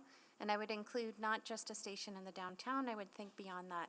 So along the Capital Line, or Metro Line, we have other options as well that we could explore. Okay. Yeah, I appreciate that answer. Yeah, and would look forward to having further conversations about that. Doesn't have to be today, but I just really want to understand, again, the efficacy and sort of added benefit of having that type of controlled entrance or fair entrance.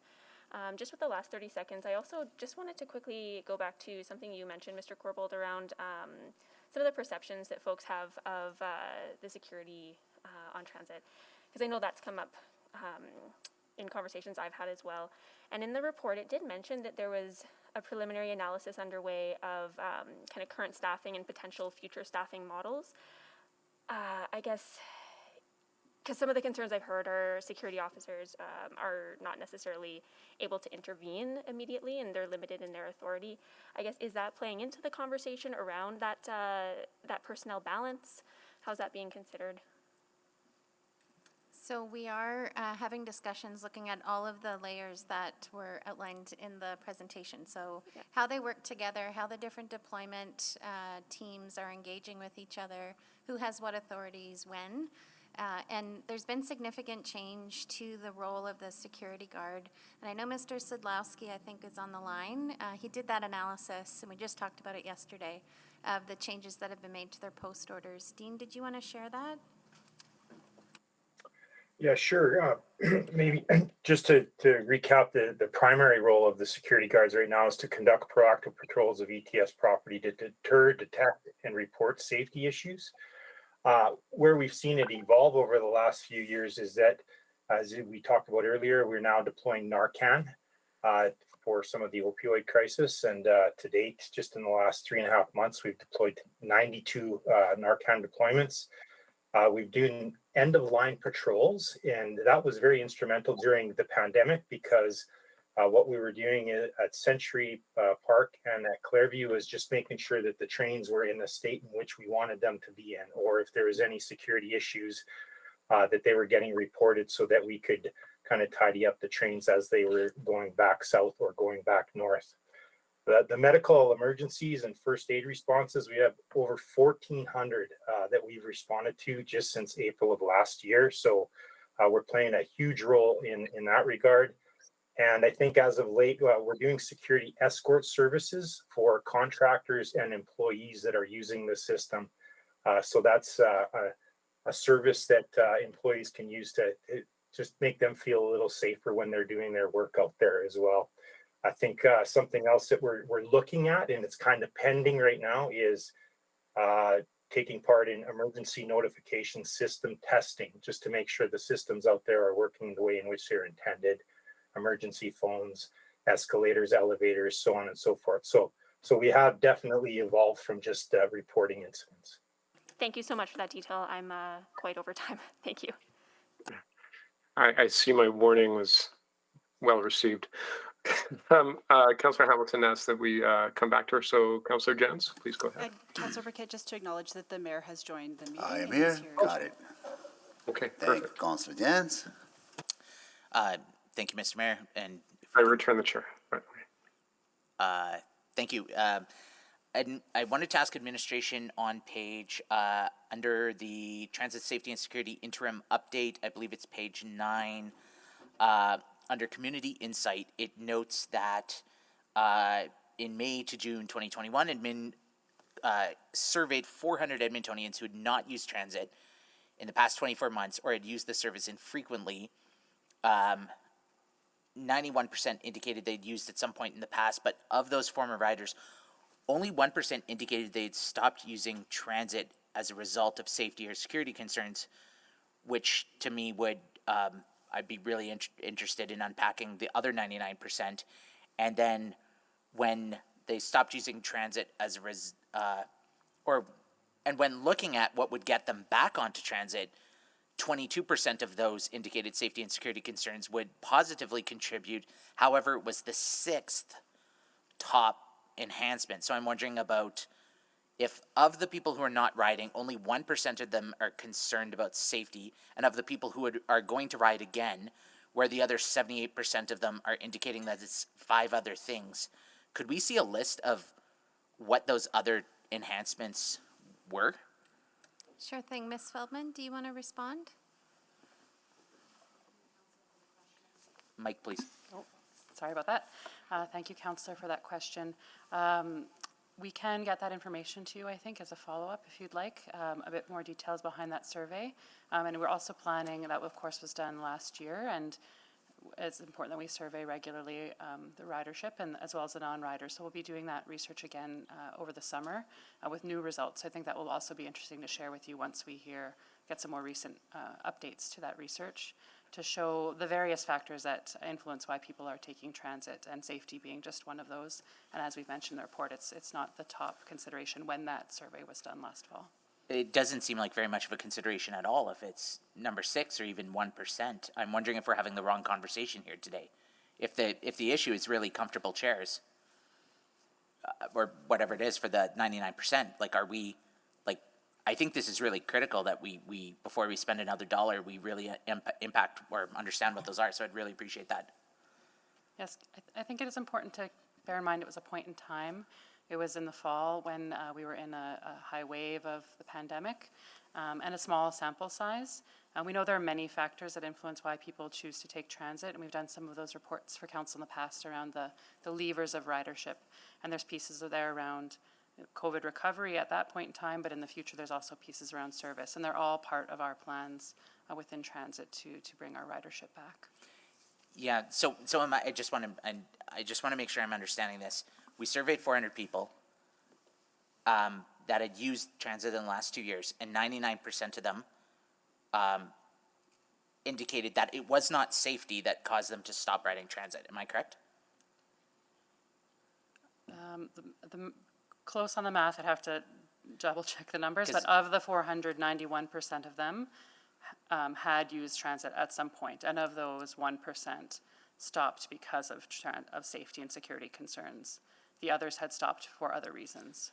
Right. Likely the pandemic in many cases and working from home. Right. And then of the ones who we want to get back on transit, 22% said safety would help, but it was 1/6 of the. Yeah, I'm just making sure I understand the math here. So, yeah, I would really appreciate, before we go any further here, if it's possible to get that. That would be, I think, very helpful to our deliberations. But understanding that certainly safety is for some a major consideration, and I've heard a lot about it. I was wondering if we could get into a bit of a disaggregation around what is the nature of calls, complaints, helpline, or other for transit. Like, we hear about violence, we hear about washrooms or drug use or other, like, do we have any, and could administration give us the nature or the disaggregation of the kinds of calls we're receiving? Yes, definitely. So I'll just clarify, EPS reports on any criminal matters, the types of calls, and there's seasonal variation. So we know in the summertime our call volume is different than other times of year, which corresponds to what we heard during the presentation. So our top kind of 5 types of calls that we get in order. So drug-related instances are number 1. Trouble with another person is our second most common. Third is a request to check on the welfare of another person, and I would argue all 3 of those are related. And then there's a tie for 4th place between bylaw-related complaints and reports of a medical incident on transit property. And that's point in time this past week, and again, it changes seasonally when the volumes change in terms of people in the spaces. So right now, we know, as we said in the presentation, there's movement of people outside of transit because of weather and encampments and all those other elements. Thank you. Councillor Hamilton? Thank you. One of the things I wanted to touch on briefly was dispatch integration. Of course, we've talked about that with respect to peace officers, but one of the complaints I've heard about safety on transit is that it goes first to the transit dispatch center, and then they decide to dispatch peace officers to a scene, and then perhaps EPS. And so it's led to some lag. I heard that around some concern about how quick a response was able to happen when the lady was pushed on the tracks a couple of weeks ago. So I'm wondering if you have considered that kind of dispatch integration as it relates to the transit system. Very quickly, Councillor, I'd say, yeah, it's part of the ongoing of the joint dispatch for everything. Haven't actioned that yet, given that, we just got approval for that joint dispatch project this week. So, but that will be part of it. All right, thank you. The whole city, including transit. Okay. the bylaw that was added earlier, I just want to check that that will cover off the lawful placement piece that we had talked about in the last item.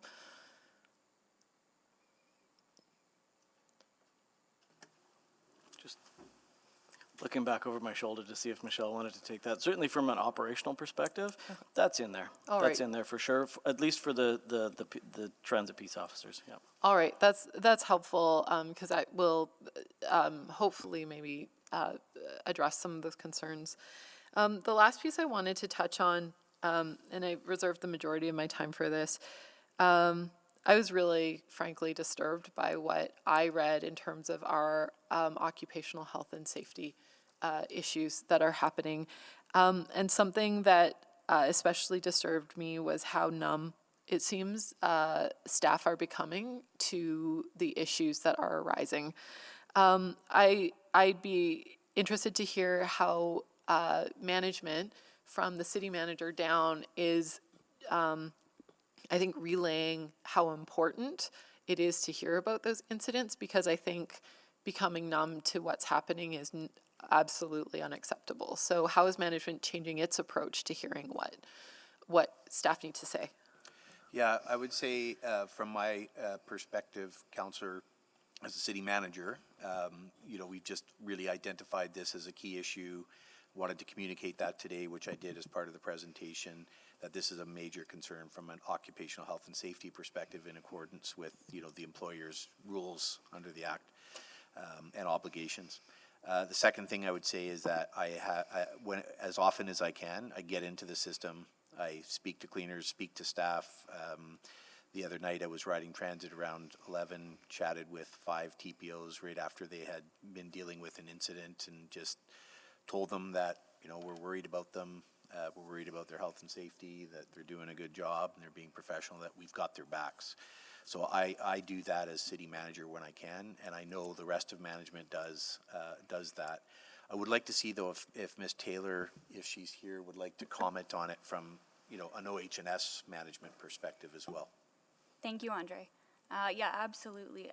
Councillor Hamilton, I think your question is an excellent one, and I want to say, even from the point of view, from the time that this review has taken place, there's already been a change in the way that employees feel about the response that they have been given. So Andre is absolutely correct.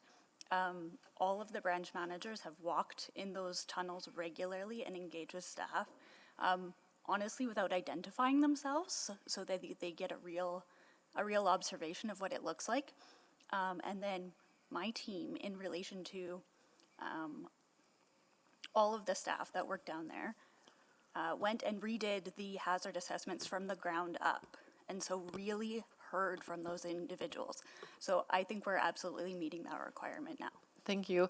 I don't imagine you have these offhand, but I want to flag if maybe we could get an ID on short-term disability right now, how many folks are off who are working in and around that system. The last thing and I might not have enough time to get an answer on this, we hear a lot about OH&S concerns and very broad words used to describe it. Can you or Mr. Bradshaw give us some color commentary on what we're talking about when we're talking about the challenges that we're seeing? Yeah, I'll go really quickly. I really hope that Mr. Bradshaw can also comment. But for example, a technician fixing a heat radiator control mechanism on a wall, completing that, and then somebody standing up right beside them as they walk away, finishing their job and ripping it off the wall. That's very intimidating, threatening, and difficult. So that, is an example of one of our workers, I would say. I don't know if Mr. Bradshaw wants to comment. Sure, there are, excuse me, there are lots of examples, Councillor, and thanks for asking that. If it's other examples you're looking at, we're talking about transit peace officers who refuse to go into a particular transit station unless there are 4 of them together. They want to be ensured that their safety is protected by each other. Our plant section workers, the workers responsible for maintaining the stations and the platforms, they're often accosted by people there and under threat from various sorts. I mean, there's I mean, people talk about crunching on needles and pipes as they walk into the transit center early in the morning.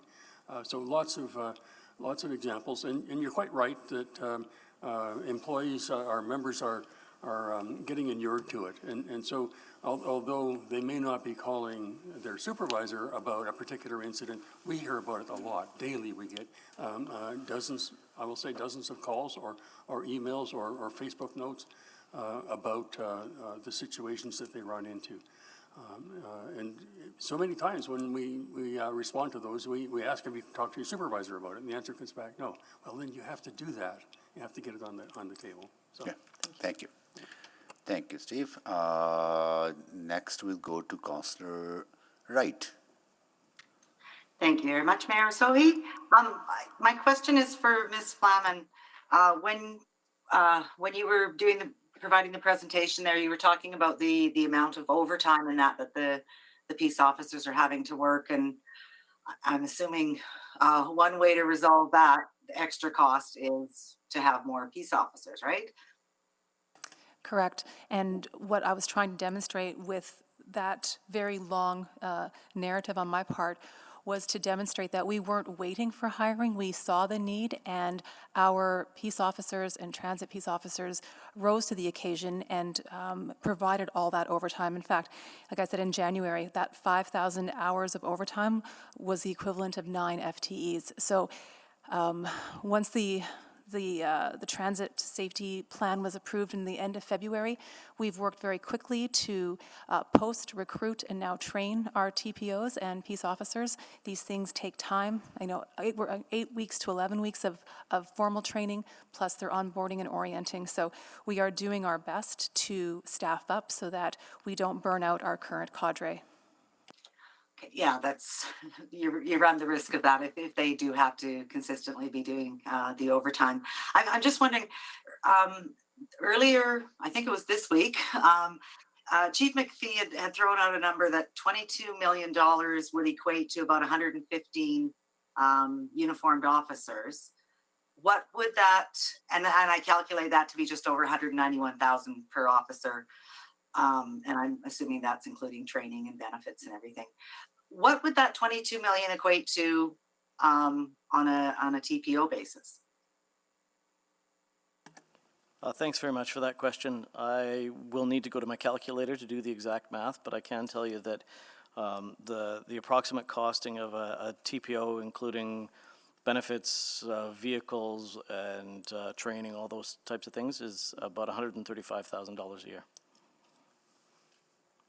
Okay, so maybe about, I don't know, about 150, 200? 162. Okay. Leave it to you, Ms. Padbury, to have that calculator handy. Awesome. Okay. And then those TPOs, I know it's a coordinated effort with transit safety, with EPS, and with all of our other partners as well. But to provide those sort of that the resource services and that can be done by the transit police, right? Or transit peace officers. Yeah, I would argue that we need all of the partners in those spaces, but I would also argue that there's a tremendous potential benefit for having the right amount of transit peace officers doing the right work in the right places. And then having the uniform police officers there when sort of, I guess, that higher crime need is required? Yeah, to take over those criminal events. So I know Councillor Johns was looking for some stats earlier, and I think we've alluded to it in the past, but as an example, our TPOs were dispatched to just over 52,000 calls in 2021, and of those, we requested police assistance in 1.68% of them, so about 885 of those 52,000 incidents. Okay. Awesome. Thank you very much. I'll yield the rest of my time. Thank you. Madam Clerk, from a process point of view, bylaw has been added to the agenda, right? And with this information, this item would have to be received for information. Then we go to the bylaw, or? So it's just another item on your agenda, so you can decide whatever you want to do with 6.1, and then there's a few other items on your Yeah, agenda. that's what I'm getting, like we are only scheduled till 3:15, right? We Yeah, have and there's to just a few time-sensitive matters, 9.2 and 9.3, and I believe 9.6. Yeah, exactly. They're 10 times sensitive, so just if we could be judicious with the time, just Councillor Tang? Yeah, I can put the motion on the table to receive for information. All right, so we need a seconder. Second. Councillor Salvador, thank you. Councillor Tang, you have Yeah. questions? Yeah, no, and I do have some questions, recognizing time. I think I'll probably follow up offline. But I wanted to pick up on the OHS conversation. So in addition to the short-term disability that Councillor Hamilton mentioned, I'm also curious about even long-term stress leave. I'm also curious about, attrition rate. Some of the feedback I've been getting from the community too is, people with family or friends who work as the private security guard, signing up for a job and then end up doing a lot of, medical emergency that they're not trained to do. People are incredibly, pressured, and that they're actually leaving the profession. So I was curious about just if we're having data on that as well. Counselor, we will absolutely be able to provide you data with respect to short-term disability, long-term disability, and attrition rates of city employees. I don't have access to data in relation to the commissioners, although I'm assuming that we would be able to get it through our contacts in that organization. Okay, great, thank you. And I also want to recognize, first, I'm actually quite heartened to see ATU being part of the delegation. I think that is really important, and I know this isn't just all of a sudden we have OHS concern about this. I know we've had that conversation long before, and I also want to recognize if I think about not only the operators but other custodial technician cleaners, there's a significant proportion of staff members who are racialized, and I know under the GBA section we talk about racism and discrimination, that our staff members experience that too.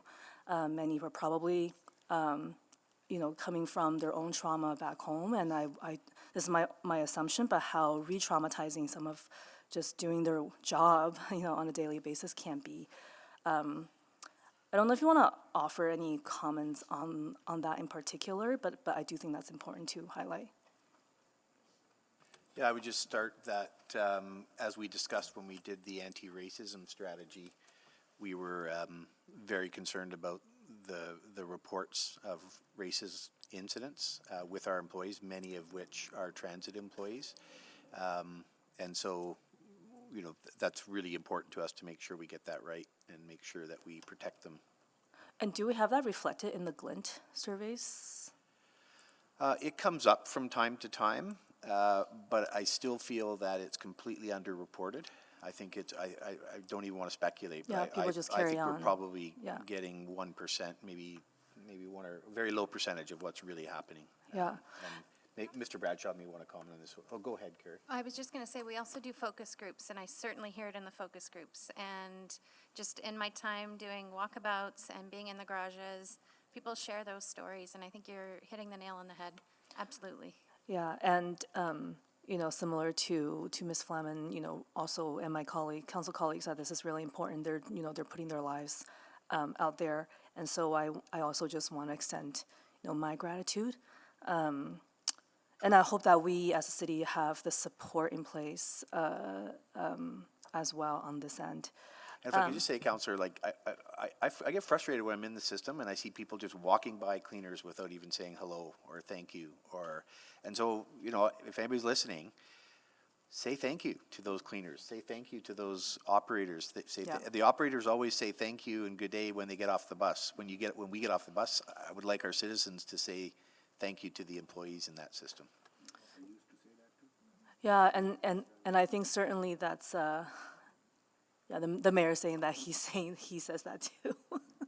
But I also think that also help contribute to a sense or perception of safety as well when we do have those connections.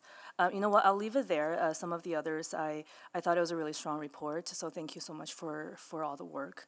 I recognize there's no silver bullet when it comes to fare gate alone isn't going to solve all the issues, but I'm glad to see that there's been such an array of interventions being proposed. Thank you. Thank you, Councillor Tang. What I was saying that when I was a bus driver, whenever somebody said thank you, that was always appreciated. Yeah. Thank you, Councillor Knack. Mr. Mayor, I'm on a second round, but I'll actually just pull myself off and I'll email Mr. Bradshaw separately if you have time. Thank you, Councillor Knack. Councillor Stevenson. Yes, thank you. Just wanted to dig in a bit further on the zero tolerance policy moving forward.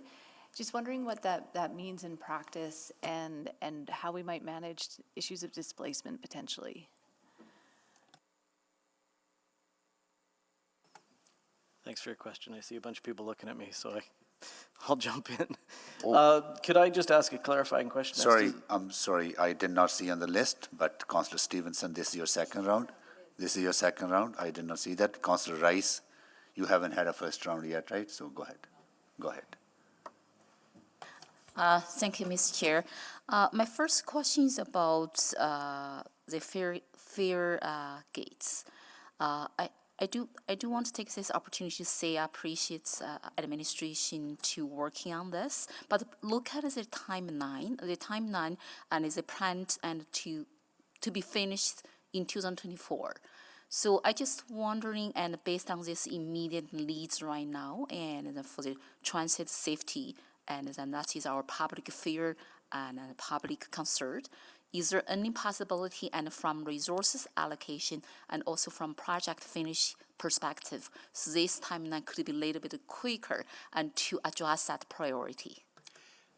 Councillor, I'd say that if we have to put a plan together, it's going to take some time. It's a pretty major capital build with a lot of analysis, particularly in light of accessibility concerns. And so I want to make sure that we don't do anything that would have a negative accessibility impact on those who need it. So it's going to take a bit of time for analysis and then of course we'll need some resources from a capital perspective to get it in place. When we bring that forward, I can certainly guarantee we'll provide an accelerated opportunity to do that, but I really want to make sure we get this right before we just start putting up gates, because there are lots of potential and risk here for unintended consequences. Okay, thank you for that clarification. So we're looking forward and for that comprehensive plan and coming. Second question is about technology and equipment. I want more focus on the action and result piece. I do understand the concern from my colleagues mentioned from OHA's perspective and also from public perspective. And if our contractors and also our staff and feel unsafe, and then from public's eyes, they can say that situation is not safe for our staff, for our contractors, and for operators, and then they cannot feel safe as well. And so is there any technology and equipment perspective? From that perspective, we can equip them and then to protect the safety and also respond to some like emergencies right away and to move to the EPS or COT team or anything like that. So, Councillor, I think there's a number of things we talked about in the process that we're moving forward on.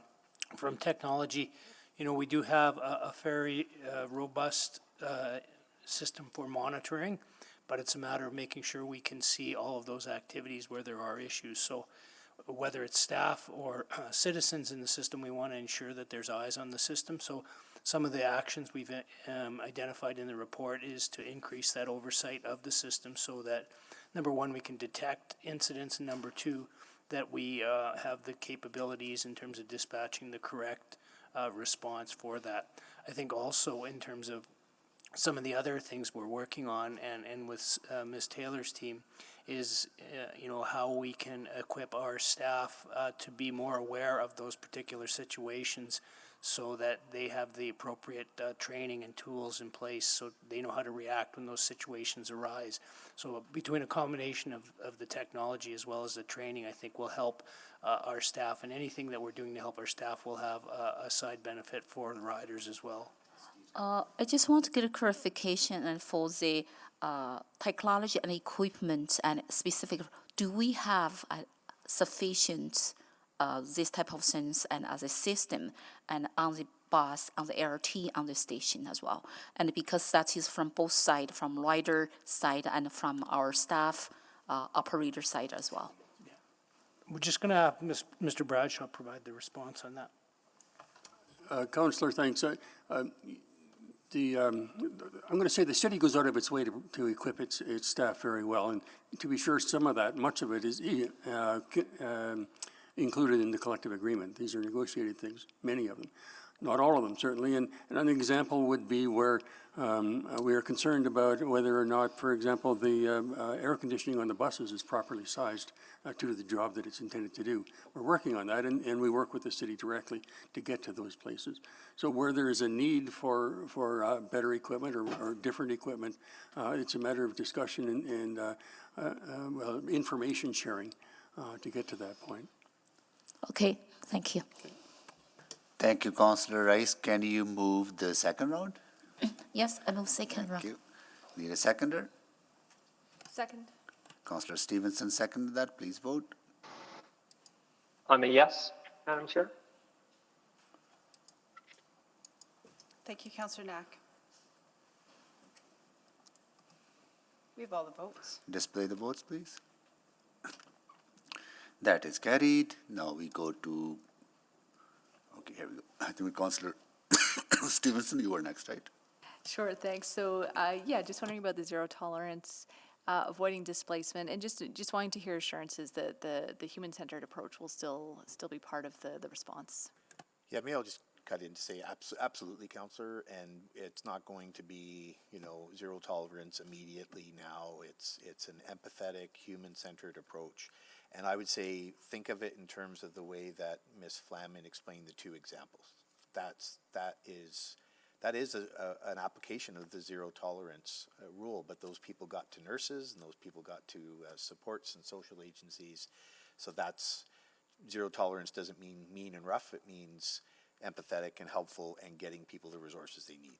Great, I appreciate that. I think the language of the report didn't necessarily reflect that, so really pleased to hear that assurance. Just running really quickly, in terms of the capital profiles that might come forward, I think when we're looking at transit gates, just wondering if there'll be a cost-benefit analysis with other capital investments. For example, would we achieve better results investing in a day center, for example? Just wondering if some of that analysis could be part of that consideration? I think it can be for sure, yeah. Great, thank you. And do we have some existing capital to work on some of those SEPTED changes? I know walking through the stations, I often see just small changes that could be made. Yeah, we do. We have a composite profile essentially for facility-related improvements, and we work from that constantly. So any smaller adjustments we can make, we do that right away. Perfect. That's great to hear. I've also heard from some folks that cellular service is a really important part of safety in the transit stations. I'm wondering if there's any work being done on that. There is. So we do have good coverage except in some of the tunnel areas. So that's something we've been exploring with our OCT partners and others, and that work will continue to explore it to try and get something initiated to take a look at that. We had some promising conversations with one provider, so that work will continue, and we'll be sure to keep you updated. Wonderful. That's great to hear. I think that could make a big difference. And then finally, just wondering to really appreciate the focus on occupational health and safety and all the folks that work in our transit system. Just wondering too if you could remind us of some of the work that's already being done in that space in terms of supporting staff and again, if there's anything else we can do to support that work. So I'll start and maybe Sindel can jump in. We have done a lot in the space of mental health. So we do critical incident debriefs, including group sessions, and we have a senior mental health consultant in the city who's fantastic, and he helps facilitate those. We have the Employee and Family Assistance Program. Crisis counseling is available. We have a lot of follow-ups from the supervisor and director, and we do focus groups occasionally, just focused on this topic to really dig in and understand what's happening, how people are feeling. But perhaps Ms. Taylor wants to add to that list as well. Thanks. The only thing I would add to that is that there is a really good leader to frontline support that occurs in terms of addressing those concerns when they come up and working to make changes to the work. A tangible example of that is really looking at the pairing that occurs so that staff feel confident in the spaces, and honestly, changing the work sometimes. Doing it at a different point in time is something we have actively encouraged our employees to raise. Wonderful. Well, that's really great to hear, and really appreciate all the work that you're doing in that space. Thank you. Thank you, Councillor Stevenson. Councillor Jans? Thank you very much. I really like the bit about bystander intervention training. I would love if we could have a service package or something about that and how we can mobilize more people in there. I wanted to ask just about Joy. How do we get on some of our platforms the little farmers market kiosks? You can hop off at Central and grab an apple or something. The coffee kiosks. The idea of, I've heard some transit systems have projectors and show the hockey game or movies or whatever up on the screens. Like, how do we turn places that could be dark or scary into places of joy? What do you need from council to make that happen? Thank you for the question. We do have plans underway. Perhaps Ms. Feldman can give you an overview and talk about the permitting process that we have. Yes, thank you so much, Councillor. I love this question about how we can bring joy into our spaces. It's something we've been talking about quite a bit. Specifically on the idea of pop-ups or kiosks, there's already a process in place, and we actively welcome and encourage those types of activities. We have a permitting process where any kind of vendor, whether it be like a farmer's market or a pop-up store, some sort of activity, can apply and be in our spaces, as long as they're not, interfering with the flow of traffic, et cetera. It needs to be done safely. So, we welcome those partnerships, and we try to make those connections wherever possible. The street team that was mentioned in the presentation earlier today also is going to be a piece of that this year, where we're working on ways to activate our spaces and bring more lively things into transit spaces. But doing this in a thoughtful way that also considers where we're at right now with transit safety and making sure we're doing that appropriately. Yeah, I mean, even if we had to do it for free, just to like your pizza shop, you can set up a kiosk after the hockey game and sell slices. And even if we let people do it for free, I don't think the goal here is revenue for the city. Our goal here is vitality, and I'm really excited about that. Finally, if I just want to ask the city manager if I've got this. As I read the report, I felt like I heard you saying to me, be patient. We are on this. We are hiring these folks. You'll see them going in July. We're hiring these folks. You'll see them in by August. We're taking this measure, this measure, this measure. There's so much happening right now. Just it's rolling out. I feel like that's what the report's saying to me. Am I getting that? All except the be patient. I don't think anybody wants to be patient on this, and we're not being patient. So I'm not asking you to be patient. I'm just saying we're doing a bunch of stuff, and we need to do more stuff. So I can't afford patience. We got to move, and that's what we're doing. And if there are other ideas, we will look at those too. Yeah, and thank you for correcting my paraphrasing then. So, yeah, overall, a lot in here, and already, just as a rider, I seem to have noticed an improvement, and I am noticing more TPOs out, and they're laughing and talking to people and having a good time, and the tone does seem to have changed since 6 months ago. And I know anecdote isn't data, but it does seem like changes are being made, and I hope other Edmontonians who are maybe a little scared are giving a second chance. And I think I'm out of time. Thank you, Councillor Jans. So that concludes all the questions on this item. We have a motion on the floor to receive this for information. Please vote. I'm a yes. Thanks, Councillor Knack.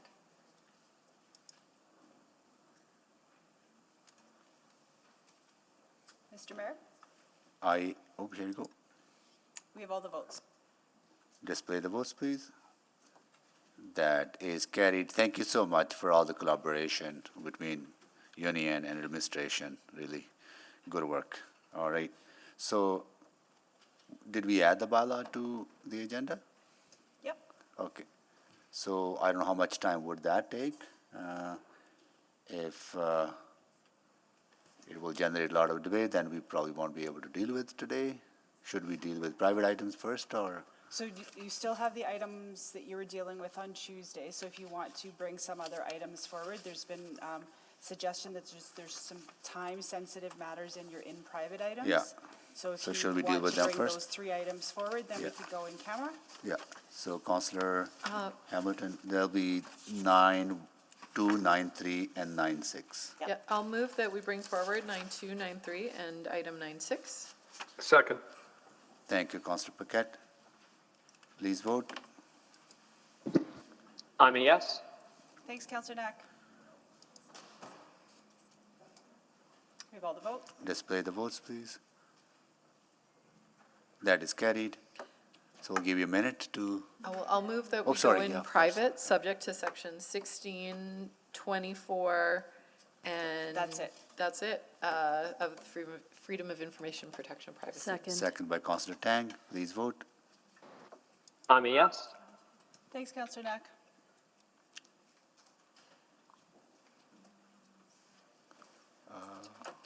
It didn't come up, there it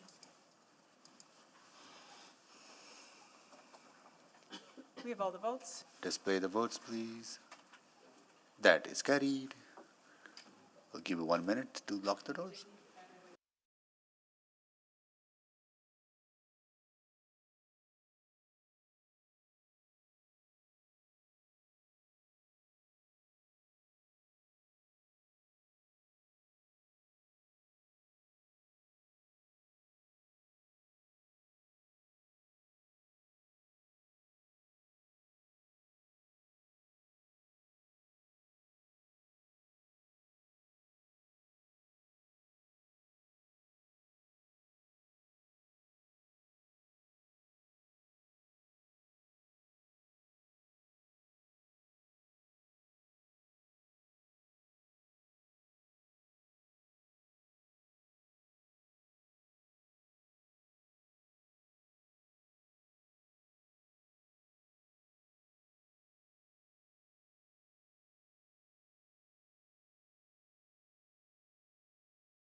It can't be.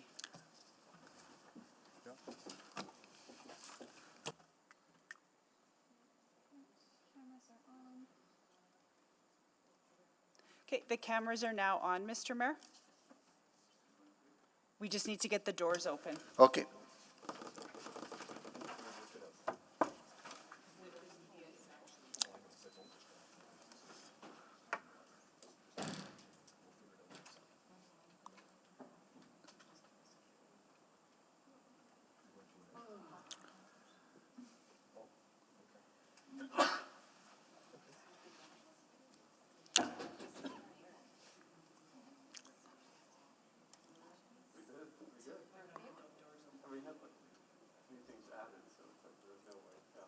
So, Mr. Mayor, just while the cameras are on, but the doors need to be open, and we just need to make sure that the media and the public can get back in. So when we go back, officially resume the meeting, so there's a motion to be passed on 9.2, which I've put in the chat. Yeah. Item 9.3, would you like to receive it for information, or would you like to lay it over to the next meeting as is? That way the information is still available. How would you like to handle that? Oh, there were a lot of questions that would have to go Yeah, to. okay, so we'll just lay that one over. Yeah. Okey dokes. And then item 9.6 will be, as we discussed, the actions outlined in the attachment 1 will be approved. Yeah. And then again, while I stall to get the doors open, friendly reminder, council still has not yet approved the minutes from May 10th. I don't know if you want to do that today. They've been added to your agenda. We'll do They need that. to then be added. Yeah. Okay, we'll get those added. Then over the page, council still needs to deal with 6.4, 6.5, 6.7 will be laid over to the next meeting. There are 3 bylaws, 7.6, 7.7, 7.8, which will be laid over. Motions pending, 8.1 has already been laid over. It can't be laid over again. Yeah. 6.2 and 6.3 can be laid over, so you might want to give Councillor Cartmel a chance to make his notice of motion again so it can be discussed. 9.1 will be laid over. 9.4 will also be laid over. Okay. And that is it. So Councillor Cartmel will have to He has to just reinstate make his today? notice of motion again Today, right? Yep, Okay, and then it'll show up on the agenda for next week, or whenever we come back. Are we good? Okay, Councillor Hamilton, are you Okey-dokey. still on? No, Okay. there's, okay, you're not. Are you done? Sorry, we are- just one point of clarification. I didn't hear 7.10. Is that being laid over as well?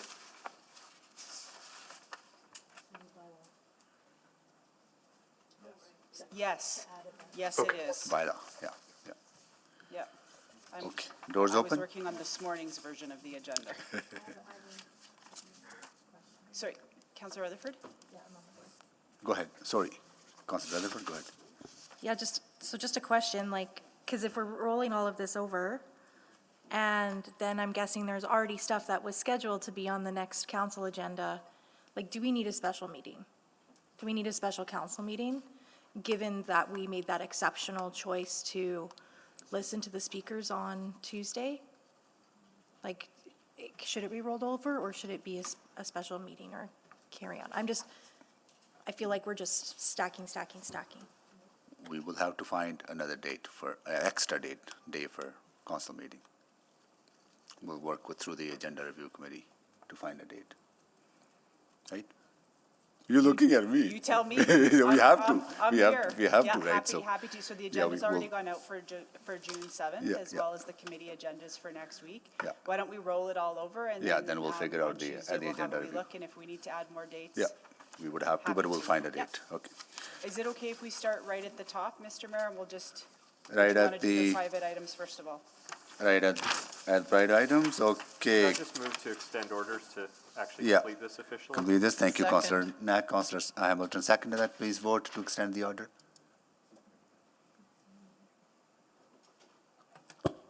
Are we to me? Just to finish the cleanup. Extending order, yeah. We have all the votes. Display the Councillor votes, Cartmel, please. sorry. Yeah, we got all the votes. They're displayed. Good, carried. Okay, 9.2, Councillor Principe. Thank you, Mr. Mayor. There we go. I would like to move that attachment 1 and 2 be added to the May 24th, 27th, 2022 Office of the City Manager Verbal Report, OCM 01259, and remain private pursuant to sections 24 of the Freedom of Information and Protection of Privacy Act. And number 2, that the actions as outlined in attachment 2 of the Office of the City Manager Report, OCM 01259, be approved. Thank you, Councillor. Second by Councillor Paquette, right?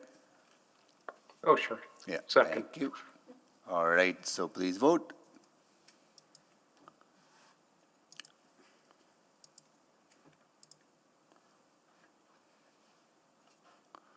We have all the votes?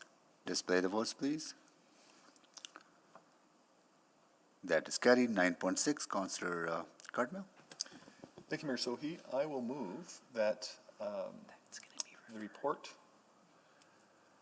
the actions outlined in attachment 2 to the report be received for information, and that the attachment 2 to that report, I'm losing the number, be... It was just a verbal update, so just the actions that's outlined in the attachment be approved and kept in private, please. The actions outlined in the attachment be held in private subject to Section 24, advice from officials of the Freedom of Information and Protection of Privacy Act. Thanks. Thank you. Need a seconder? Second. Councillor Knack, thank you. Please vote.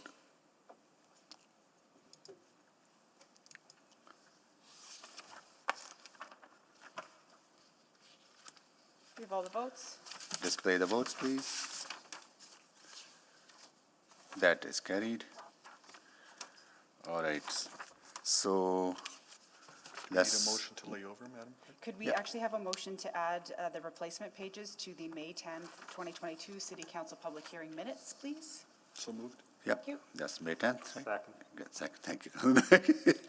It's okay. All right, please vote.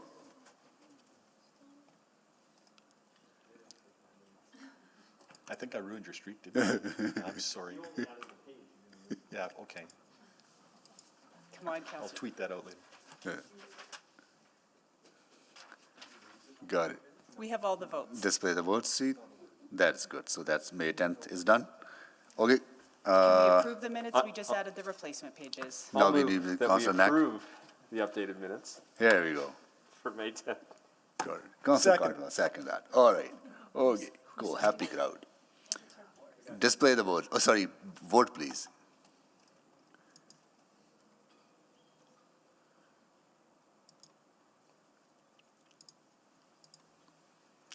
We have all the votes. Display the votes, please. That is carried. Okay. Now we lay over the other items. We need a motion for that. Yes, please. Okay. Councillor Cardinal, you want to do that? Thank you, Mayor Sohi. I'll move that items 6.4, 6.5, 6.7, 7.6, 7.7, 7.8, 7.10, thank you, 9.1 and 9.4 be laid over to the June 7th Yep, 7th. council meeting, city council meeting. Okay. Need a seconder? Second. Second, Councillor Knack, second that. Please vote.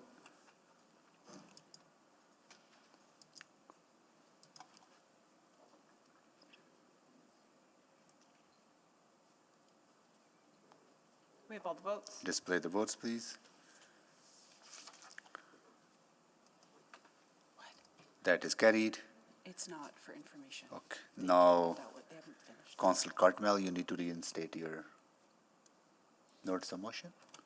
I do, thank you, Mayor Sohi. Just for clarity, you do notices of motion after we do the motions pending. So we're not going to do the motions pending. So since Councillor Cartmel's not able to make item 8.1, he would actually have to restate his motion under number 10. Can we just clarify what we're doing with the 8s first of all, please? Mayor Sohi, I'll move that item 8.2 and 8.3 be laid over to the June 7th meeting of City Council. Second? Okay. So we don't, they just go over. Automatically. Yeah, as long as, yeah, Okay. unless I can get confirmation from the councilors that that's what they want to have happen, or they die here.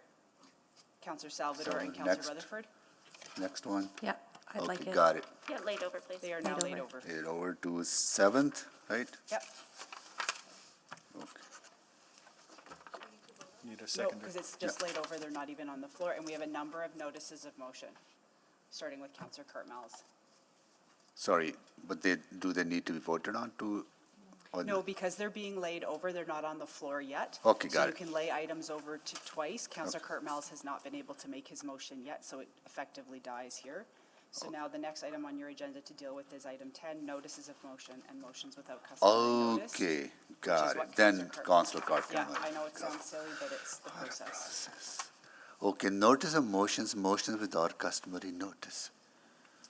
Councillor Mayor Cartman. Sohi, at the June 7th meeting of Edmonton City Council, I will move the following: that administration provide a report on the progress of land development at Blatchford provide a report on the progress of land development at Blatchford that provides the following: 1, a summary of the goals contained in the original business case that led to the council decision to close the airport, and an analysis of whether or not each goal has been met. 2, a summary of all costs from closure of the airport to now, including but not limited to all consultant costs, design competition costs, direct salary costs, development costs, and carrying costs. 3, a summary of all sources of revenue, municipal, provincial, federal, and private. 4, a summary of the original project schedule, specifically regarding the pace of development and predicted sales absorptions by year. 5, a detailed analysis comparing incurred and expected expenditures to be realized and expected revenues on a net present value basis.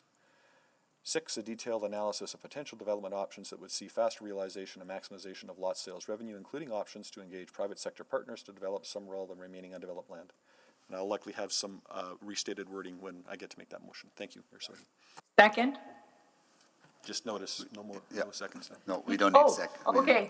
Thanks for the notice. Just notice. All right, that's it. And Point of order. No, and we have there's other notice of motions. Councillor Rice, you have a couple of them. Go Yeah, ahead. I have a notice of motion as Yeah, well. go ahead. Yeah. So on June 7 council meeting, I would like to move that administration bring an unfolded service package to advance the Heritage Valley Recreation Center to project development and the delivery model PDDM checkpoint 1 to the 2023-2026 capital budget deliberations. So due date and is a budget deliberation. So that's one. Thank you. I have another one here as well. Yeah. So I would like to move this motion on June 7th. The administration provided a report on the performance metrics of Edmonton Transit Services in newer developing and developed communities in South Edmonton, south of Anthony Handy, and outlined the ETS services standards and associated with budgets required to increase the service level of ETS in those newer developing and development communities. Thank you, Councillor Rice. Any other notice of motions? We did receive some, but I'm not sure if they're going to make them or not. Probably not. Okay, and just to confirm for the record, the items that are moving forward from the privates, just to make sure I heard it correctly, was 9.1 regional update, 9.3 festival update verbal report, and 9.4 Edmonton Police Commission recruitment process and profile. We have 9.5 as well. 9.5 was dealt with? Dealt with? Okay, got it. That was voted on at the beginning of the afternoon session, correct? That's right. got I it. just wanted to make sure we were all on the same page. Got it. Okay, good. That was what I moved, Madam. Thank you. Yeah. Thank you for that clarification. All right. Okay, so that concludes everything, all on the agenda. Now we are adjourned.